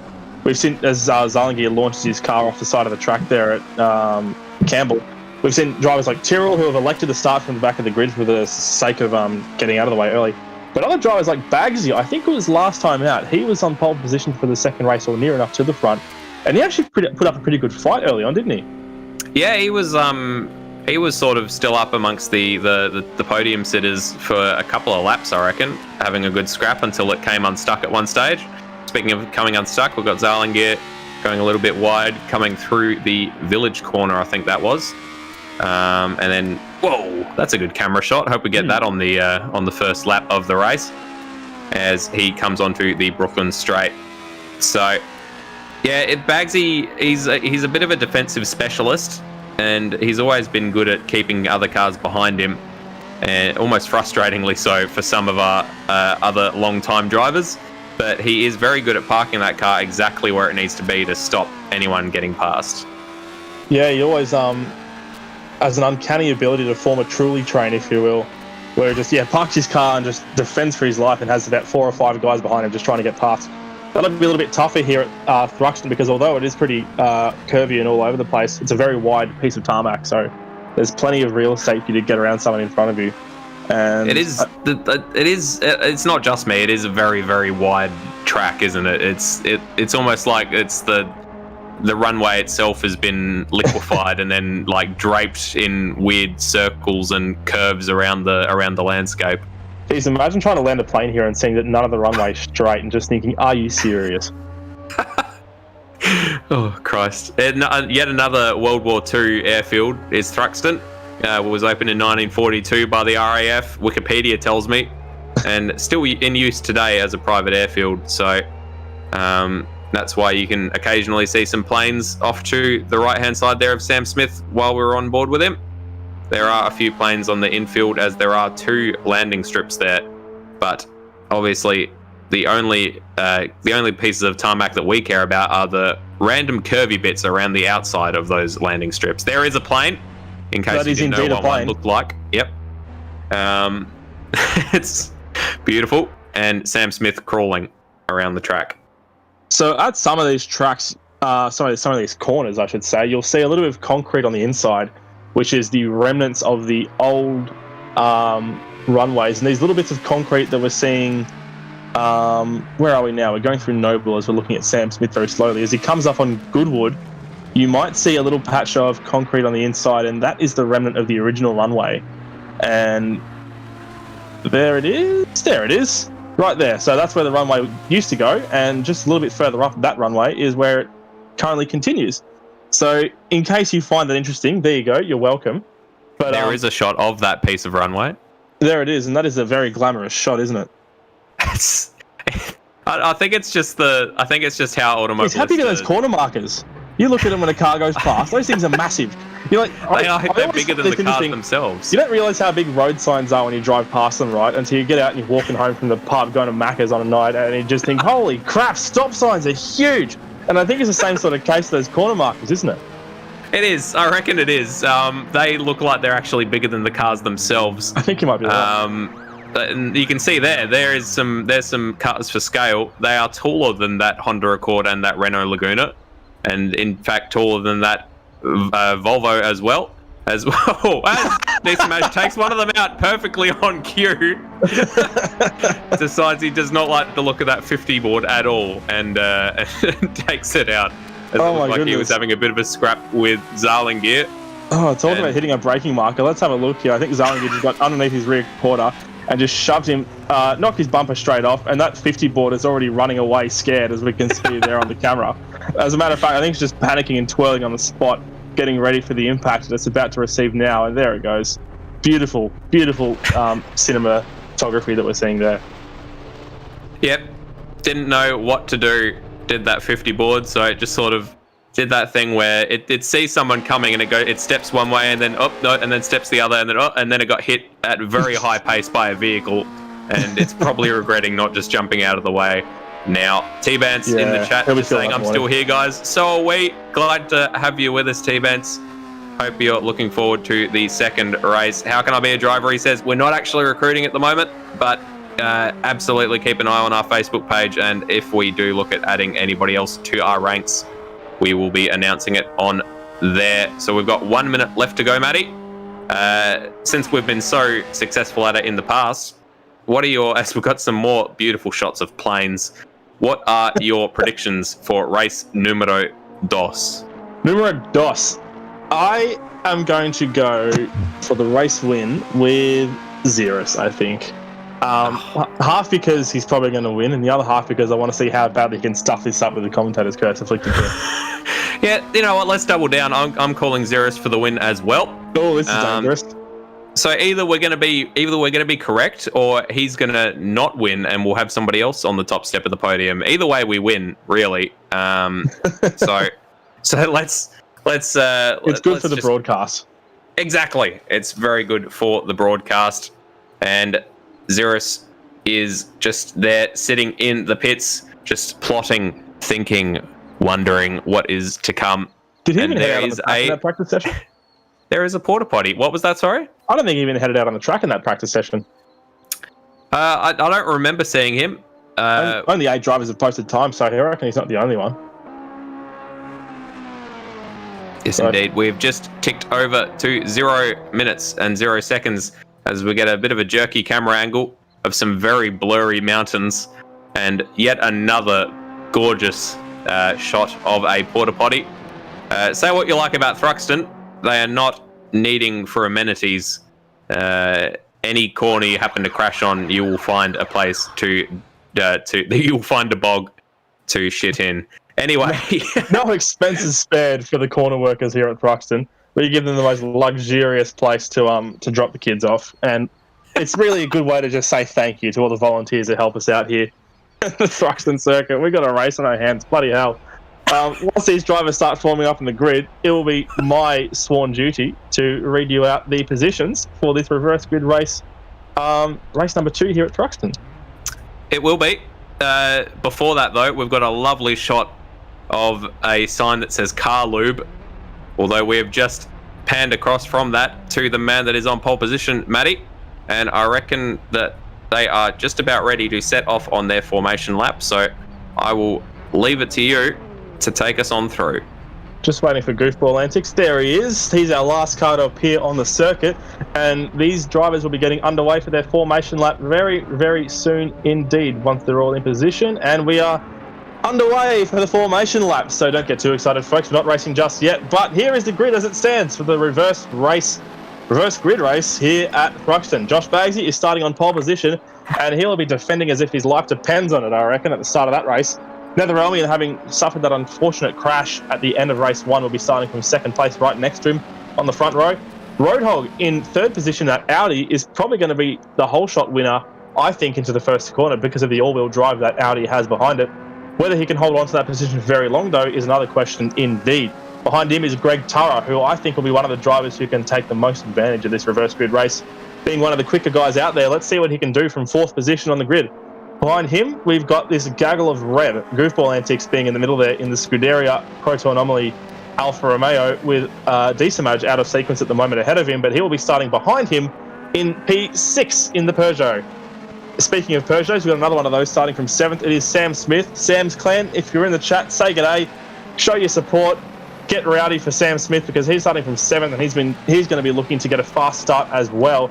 And Zarlingir, who is having a pretty strong battle with Sam Smith for most of that race, will be just behind him in 8th position. Berto, who's normally strong in qualifying and is currently 2nd in the championship, will be starting from 9th, and he'll be in a pretty strong position to challenge for those initial early positions. Behind him, fastest bloke in practice who qualified 3rd and finished 3rd in race 1, he'll be starting from 10th here in race 2.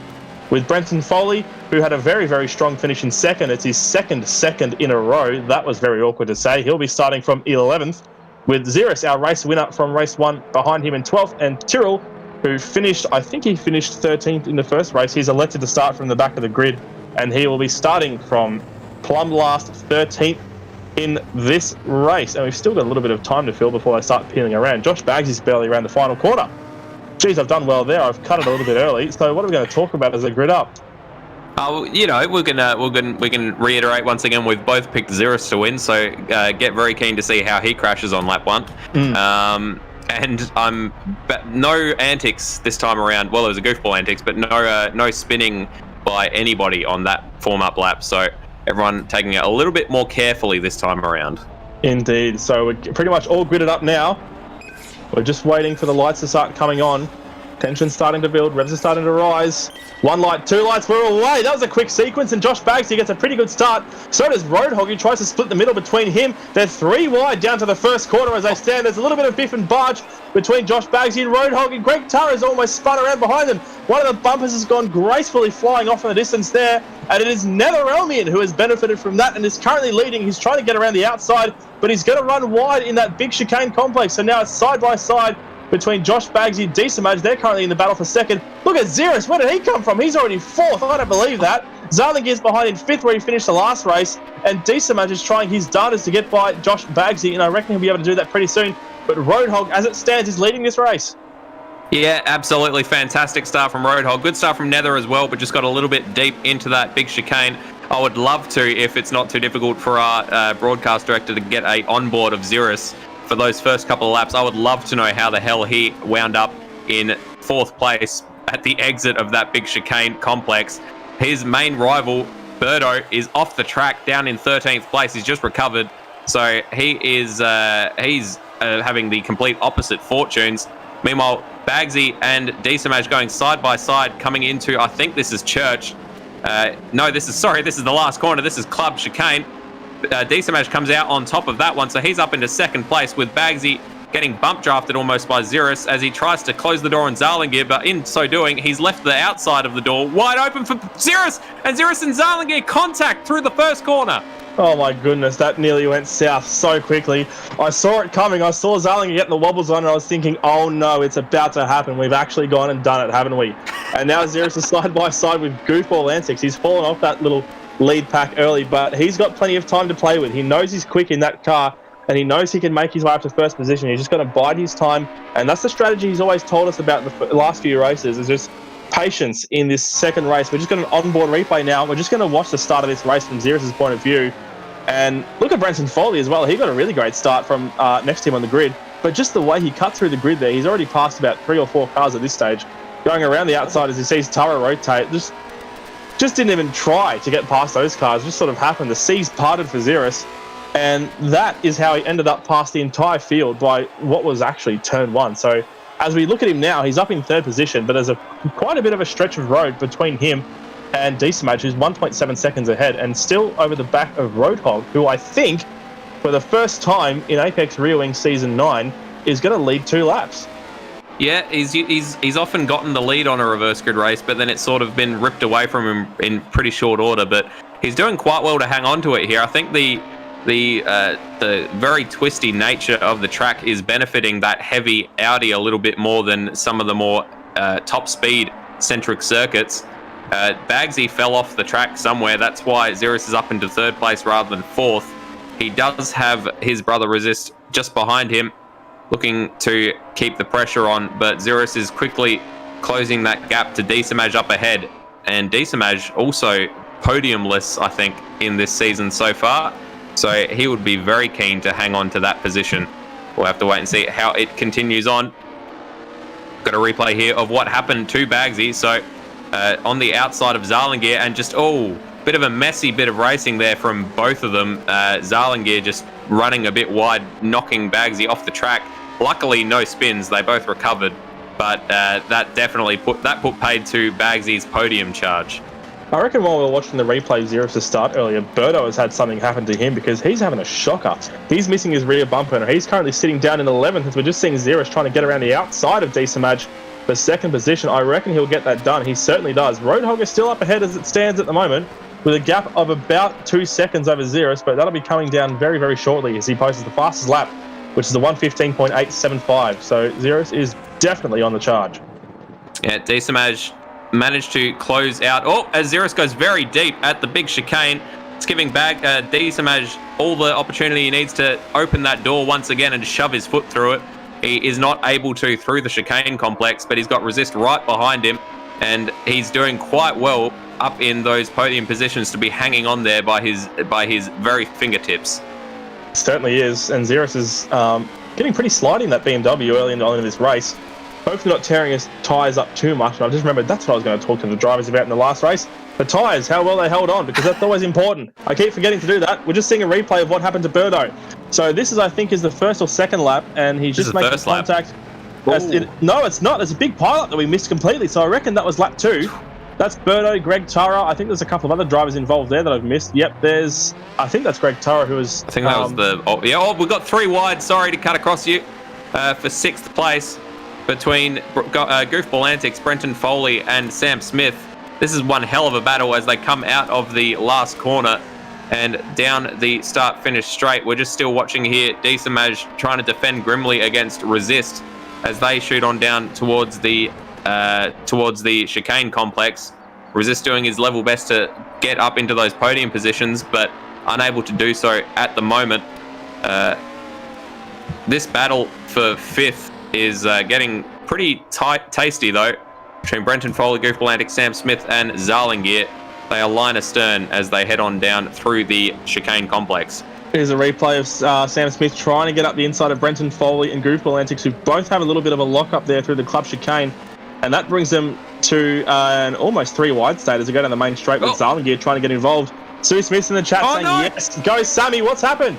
Roadhog's around and off the track. He's down into 8th place. Oh no, it was all looking, I didn't want to put the moz on him, so I wasn't bringing it up, but I thought it was looking very likely for him to keep a hold of a podium position. but he has fallen off the track somehow, as has Desamaj. Desamaj down into, well, now he's in third place. He was in fourth, but he's managed to hold on to a podium position with Roadhog falling off the track. So we've got a replay here, I think, of what happened to Roadhog. So out the front, Ziras was starting to track him down. It looks like he caught the inside of the curb there a little bit. That flung him a tiny bit wide. That was just the barest bit of tyre on the grass, but that was enough to flip that Audi around. There's enough tarmac in the width of the track. Sure, these drivers are getting a bit greedy in how much of the real estate they're taking up, but in all seriousness, it's a pretty tough corner to get right there, and it's really just the narrowest of margins in which he caught the edge of the grass there, and with all the weight being loaded onto that side of the car, there really was nothing he can do. He was a passenger at that point, and we're now seeing Sam Smith all over the back of Goofball Antics, trying to challenge around the outside almost for fifth position. He's just lining up a move as it stands at the moment. But at the front, Ziras leads his brother Resist in a 1-2. He does, 1.4 seconds the gap, and Resist at the moment does not seem to have the ability to live with that pace. We can only hope that as I say that, Ziras had a huge lockup, but didn't look like it troubled him too much. Here we've got Desamaj losing that position to Resist. So Goofball's around at the final chicane. And he's hit the concrete block. He's not going anywhere. He's going to have to hit reverse. And he's lost a hell of a lot of spots. He's down in 9th position now. That promotes Sam Smith up into 5th position. That's so unfortunate for Goofball. Let's have a look at a replay now. This is in the club chicane. And he's just caught 2 wheels in the dirt there as he tries to get on the brakes, and that is never a good thing. And he's just going to have to watch the field stream by him for a little bit here, and that is very unfortunate for Goofball. It is. So he's rejoined back in 10th place. So he's still looking at a championship point in that particular spot, but he does have Netherelmian right behind him, and he's got Roadhog just ahead of him for company. At the front, Ziras, who we both picked to win, is out the front by 1.4 seconds, so he's extended that advantage by a couple of tenths in the last lap. Desamaj doing quite well to hang on to that third place at the moment. Brenton Foley behind is closing that gap. That was about 2.3 second gap this time last lap. It's now 1.7, so Brenton Foley is reeling him in. You can see him just there in the back of the shot.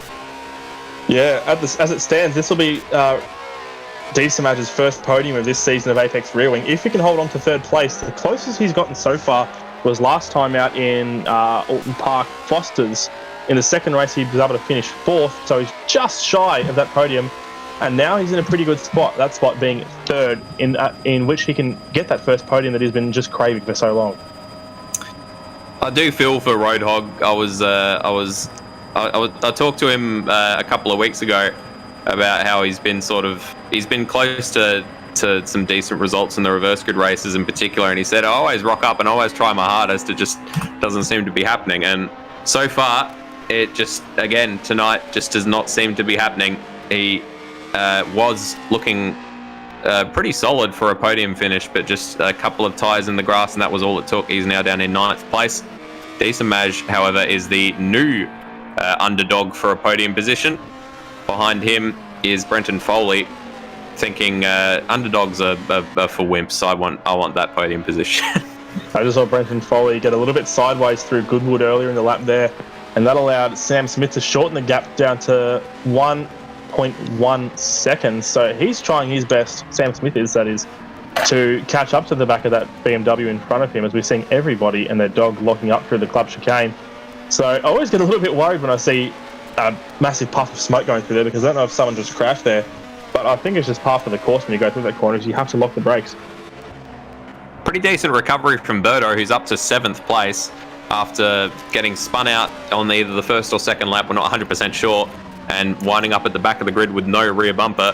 So he's managed to find his way back up into the points and is not too far behind this train that's forming for 4th place behind Brenton Foley, although it's very quickly becoming a train for 3rd place as Brenton Foley closes in on Desamaj. Bagsy and Roadhog are having a bit of a scrap down in 8th place for those last few points paying positions, and Goofball Antics still sitting in 10th. Yeah, Roadhog definitely had some good pace early on in the race, and as we know, Bagsy is a master at defending, so I reckon this will be a race between an unstoppable force and an immovable object down to the brake position. We're just having a look at the race for third, meanwhile, as Brenton Foley's caught right up to the back of Decimage, who I reckon has made a mistake at some point.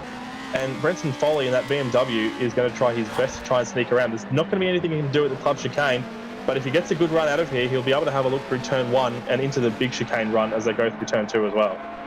BMW does have a bit of grunt, but the Peugeot doesn't seem to be too much of a slouch either in terms of just speed.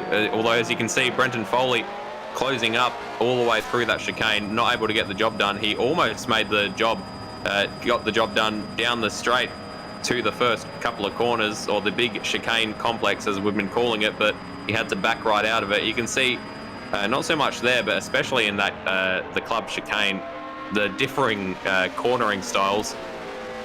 Decimage just sort of planting it on the apex, nice and sedate like, and Foley flinging it in like a madman.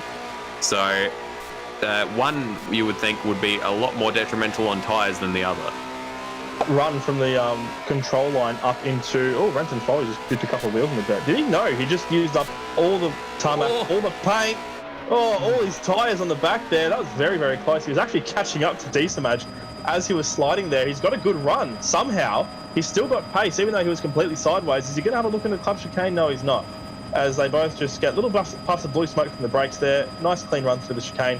And as they run up the front straight, just the point I was trying to get to earlier, is that this run from the main straight through the big chicane kind of reminds me of the start of Silverstone as it stands now. So this will be the first long sweeping Abbey corner, and then it gets followed up by another long sweeping left as Brenton Foley gets on the outside, and then he jump on the brakes here for a relatively tight right-hander that flows into another tight left-hander. So it's a bit of a stretch. I now realise that as I'm saying it, but there's some sort of similarities, isn't there? I could definitely see that. It's just at Seagrave where it turns right, it would instead turn left again, and then you'd be off on the Wellington Straight. But I can definitely see that similarity. It's almost like someone stepped on the first few corners of Silverstone a bit, squashed them a little, but I can definitely see what you're talking about. Just having a look at the margins at the front. Ziras hasn't really been able to pull as much of a gap as he normally does, especially last time out. He's 4 seconds ahead of his brother Resist in P2 at the moment, so Resist is doing a great job there, really wringing everything out of that Honda that he possibly can. And the gap from him down to this battle that we're seeing for third is another 6.8, almost 7 seconds, as we're just seeing Brenton Foley trying to get up the inside as Decimage takes a wide entry. Fastest lap from Ziras, 1:14.743. So he's going blindingly quick at the front there. And it's a drive-through penalty for Roadhog. Can that race get any worse for him? That's such a shame. I know. That's a damn shame. It was gone from leading the race to now near the back of the grid, and definitely will be at the back of the grid once he serves that penalty. Brenton Foley just doesn't seem to be able to get up alongside before any of the corners. He's sort of almost there, but just not quite, and has to duck back behind the Peugeot of Decimage. It's got Maniac written all over it, and Decimage currently defending like a maniac, doing incredibly well to hold on to that third place position. We've only got 4 laps left in this race, so he doesn't have too much longer to go. He's just got to keep that car on every apex and not allow Brenton Foley to keep his to get that BMW sideways and around him. Oh, another one for Roadhog. He sped through the pit lane as well. Oh, that's such a shame. Unless he just registered another track cut on the way out. He's not in the pits. I think he's just used up all of his track cut warnings and has now received his second slap on the wrist. That's a damn shame for Roadhog. I feel really bad for that man. When it rains, it pours with those track cuts, I tell you what. It does. I didn't think track cuts would be a problem around here particularly, because the second that you're off the track, you're usually, well, not in the fence, but you're off in the boonies, as our co-commentator Stairs and Lewis Wedding like to say.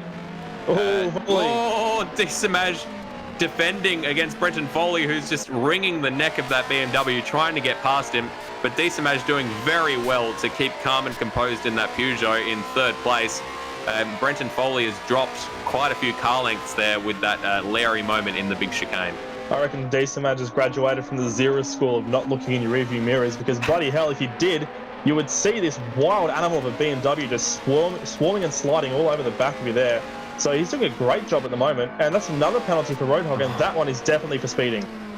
And I think he's just going to pull the car over and retire it. That he certainly has. So Tyrrell is actually DNF'd as well. I didn't notice that. And now Roadhog has as well, which is a shame. So we've got 11 runners left in this race now. So Bagsy, the only runner without a point to his name at the moment, down in 11th place, as Ziras sets yet another fastest lap, 14.6. As Desamaj still defending grimly from Brenton Foley. Brenton hasn't been able to close down the gap during this last lap, where we saw him make that very Larry mistake through the big chicane. And I get the feeling that the pressure is starting to get to Foley a little bit. He is probably expecting this to be an easier position to make up than it has been. And Desamaj just doing an absolute calm defensive masterclass. Sam Smith behind them just had a massive moment. Got up on two wheels through the big chicane, trying to chase down those two guys in front of him. And now he's got Zalangir swarming all over him. Yeah. Let's take a look at the replay now. So I just saw Sam Smith looming ominously in the background there, trying to catch up on this battle for third. He jumps on the brakes for the big chicane. And as he clipped one of the curves, no, there's a big drop there on the runoff of the that first corner there, Seagrave, I think it is. And that's just really thrown his race for a loop, hasn't it? So he's still in position in fifth, but he's fallen off the back of Brenton Foley to the tune of 4 seconds, and he's now got that other Honda all over the back of him. I said it was a old World War II airfield. That might be one of the trenches left over from World War II. I think Desamaj has had a terrible run onto the Brooklands corner, or the Brooklands straight, sorry, and it's allowed Foley to get right up the inside. Foley's got the position done through the chicane, and Desamaj now well and truly unable to fight that position through the chicane, but he's going to have to try to hang on to the back of him. Where did that come from? I'm not sure if Desamaj had a very bad church corner, which leads onto that long Brooklands curving straight, but it's all we're only 2 laps from the end, and Desamaj just unable to fight back against Brenton Foley at the moment. Brenton Foley all over the track in front of him. That was a mega move from Brenton Foley, though, in the club chicane. I saw it on the run-up. He was hugging the inside of the track like it was a lost puppy on his mother. And it just, unbelievably, he tipped it in. He really kicked the arse out trying to get to that corner. And that's just classic Brenton Foley. We're going to see an onboard now. We're not going to be able to see that massive oversteer from this angle, but we may be able to catch it when you see the front bumper angle looking at the track workers on the inside with bewilderment. So let's have a look at the run.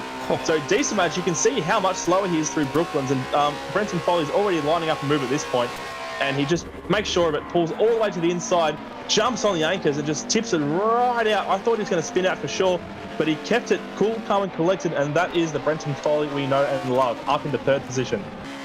Is Desamaj not completely falling away though, only 0.4 of a second, and with cornering like that, he might very well be able to take that position back. Foley very sideways through the club chicane, and Desamaj now right onto the back of him again. He's going to have to hog that slipstream all the way up to the big chicane if he's going to have a chance. We are on the last lap of this race. Yeah, final lap. There's not many chances left to make a pass here, so Desamaj has to stay on his toes. Just keep an eye out for any mistakes that Brenton Foley might make and capitalise. This looks like a pretty close opportunity for Desamaj now as they go for the right-hander on the exit of this big chicane complex. There's not much he can do here. It's just a matter of getting good runs out of the tight corners. Ziras leading the race by 7.6 seconds, producing another dominating effort. Resist behind him, another 7.7 seconds in front of the battle you see here in front of you.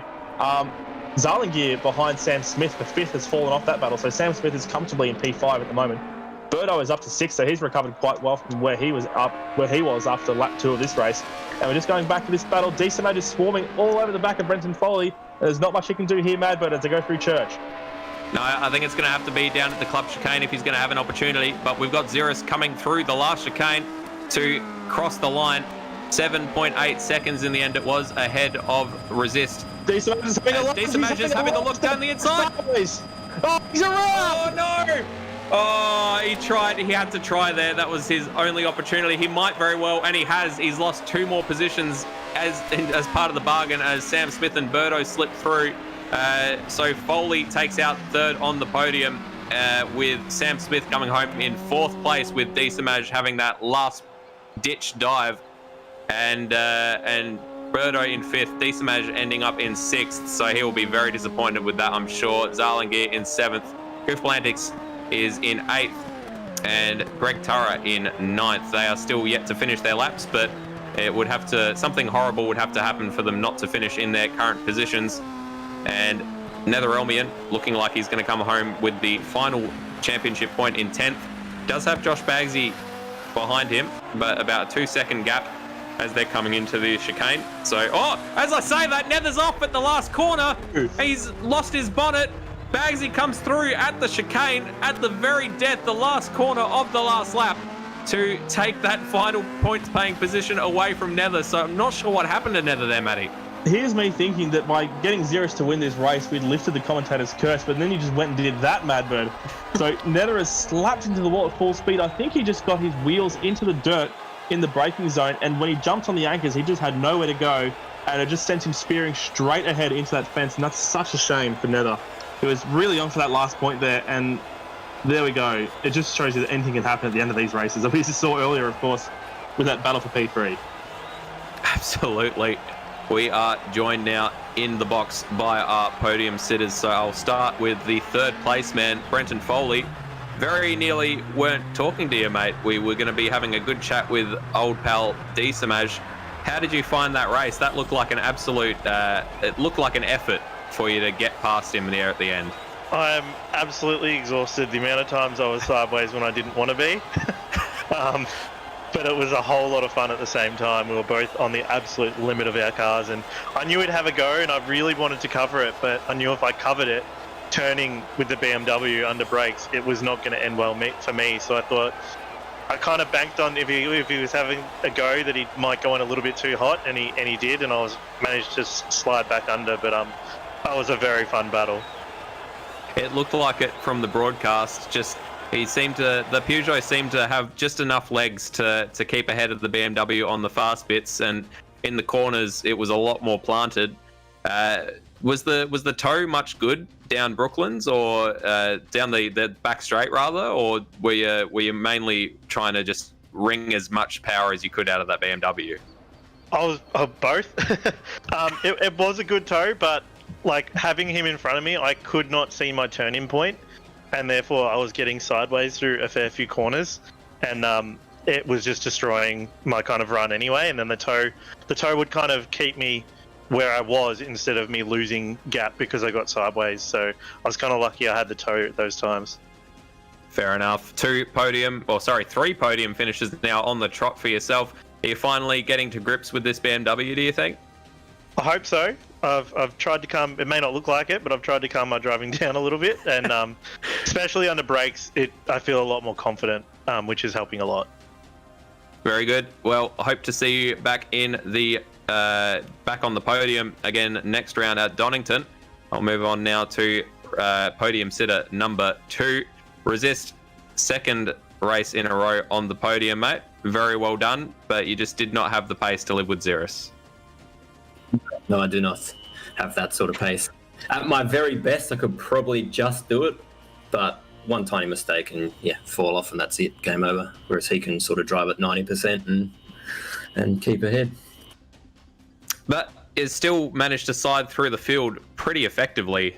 You were up there battling for the last podium position pretty early on, and then when Roadhog fell off the track, that became second. So how did you find that getting up through the field? There was a bit of drama behind you guys, but it looked like you mainly escaped that. Just stayed right back in the first few corners, and a few people got into a tussle, and myself and Ziras obviously got through really unscathed. So neat. Very neat indeed. You feeling confident in that Accord? You're looking like you're going to be on more podium pace for the last couple of rounds of the season. I don't feel that much different to earlier. I guess as the season goes on, you just get better and better in your cars, get used to everything about it. So it's a continual improvement process. Try to be better than the race before. Take it all one race at a time, keep it on the black stuff, other cliches. And better than the race before. You finished second tonight, so I'm expecting a race win for you at Donington. Well, now I am not doing it. But we will move on to Resist's brother. I was going to say better half. They're not married. We'll move on to Ziras, who took out yet another emphatic win here at Thruxton. We got an onboard, mate, of your start, and I don't know.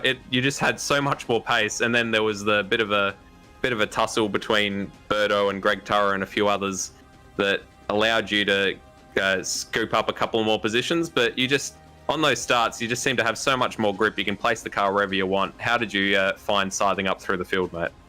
A lot easier than I expected, honestly. But yeah, I got a really good start. Foley did as well, and I got the correct side of the track for it. So I saw Greg start spinning ahead and backed out of it a little, and then had a gap around the outside. So that made it super easy. Excellent. So you now have a 50-point lead in the championship. Not quite enough to confirm your win. You would have to DNF a few of the races. Everyone down to third is so yourself, Berto, and Sam Smith are the only ones who can win the championship.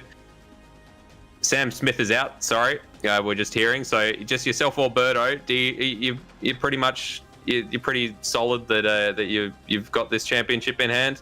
I think it's fair to say that I do have it in hand at this point. Yet another trophy, the Knickerbrook Trophy, perhaps for Ziras. There you go. Get me a pair of knickers. We'll see if we can find the money in our Patreon for a nice pair of knickers for you if you do win the championship. But congratulations again to all three of our podium sitters and a fantastic reverse grid race, Matty. How did you find that one? Yeah, that was a fantastic race, wasn't it? Especially some of those battles at the end there between Decimaj and who am I talking about? Brenton Foley. I lost the name there. Geez, I'm almost melting at the moment. Yeah, it was such a shame. I was really excited for Decimaj to make his way back onto the podium, and it was just a pure case of win it or bin it. And even though he wasn't fighting for the win there, it would have been a fantastic result for Decimaj. But we know he's got a lot of pace in that Peugeot, and it'll be great to see what he can do next time out at Donington. Just want to talk about the championship briefly. So we alluded to the fact that Berto is the only driver at the moment who is actually, aside from Ziras, who has a mathematical chance at the championship. The gap at the front is 50 points between Ziras and Berto, with 15 points being paid for a race win, 12 for a second, 10 for a third, and 4 races left. The only way Berto can keep the championship alive is if he wins the first race at Donington and Ziras finishes no higher than third. If Ziras finishes second or first, he will clinch the championship next time we see him on the track. Well, that's something to look forward to next week. Same time, same place here on the Apex Rear Wing channel. We'll get to see if Ziras can confirm his championship or whether Berto will manage to drag it out a little bit longer and try to claw his way back up the point standings. That's all for us tonight, though, here at Thruxton. Don't believe what you see on your screen there. Tonight was Thruxton on the 22nd of July. Next week will be Donington GP Circuit on the 29th of July at approximately 8 p.m. Australian Central Time. I've been Madbird. And I've been Matty. It's been great to have your company once again, and we hope to see you next week. See you then.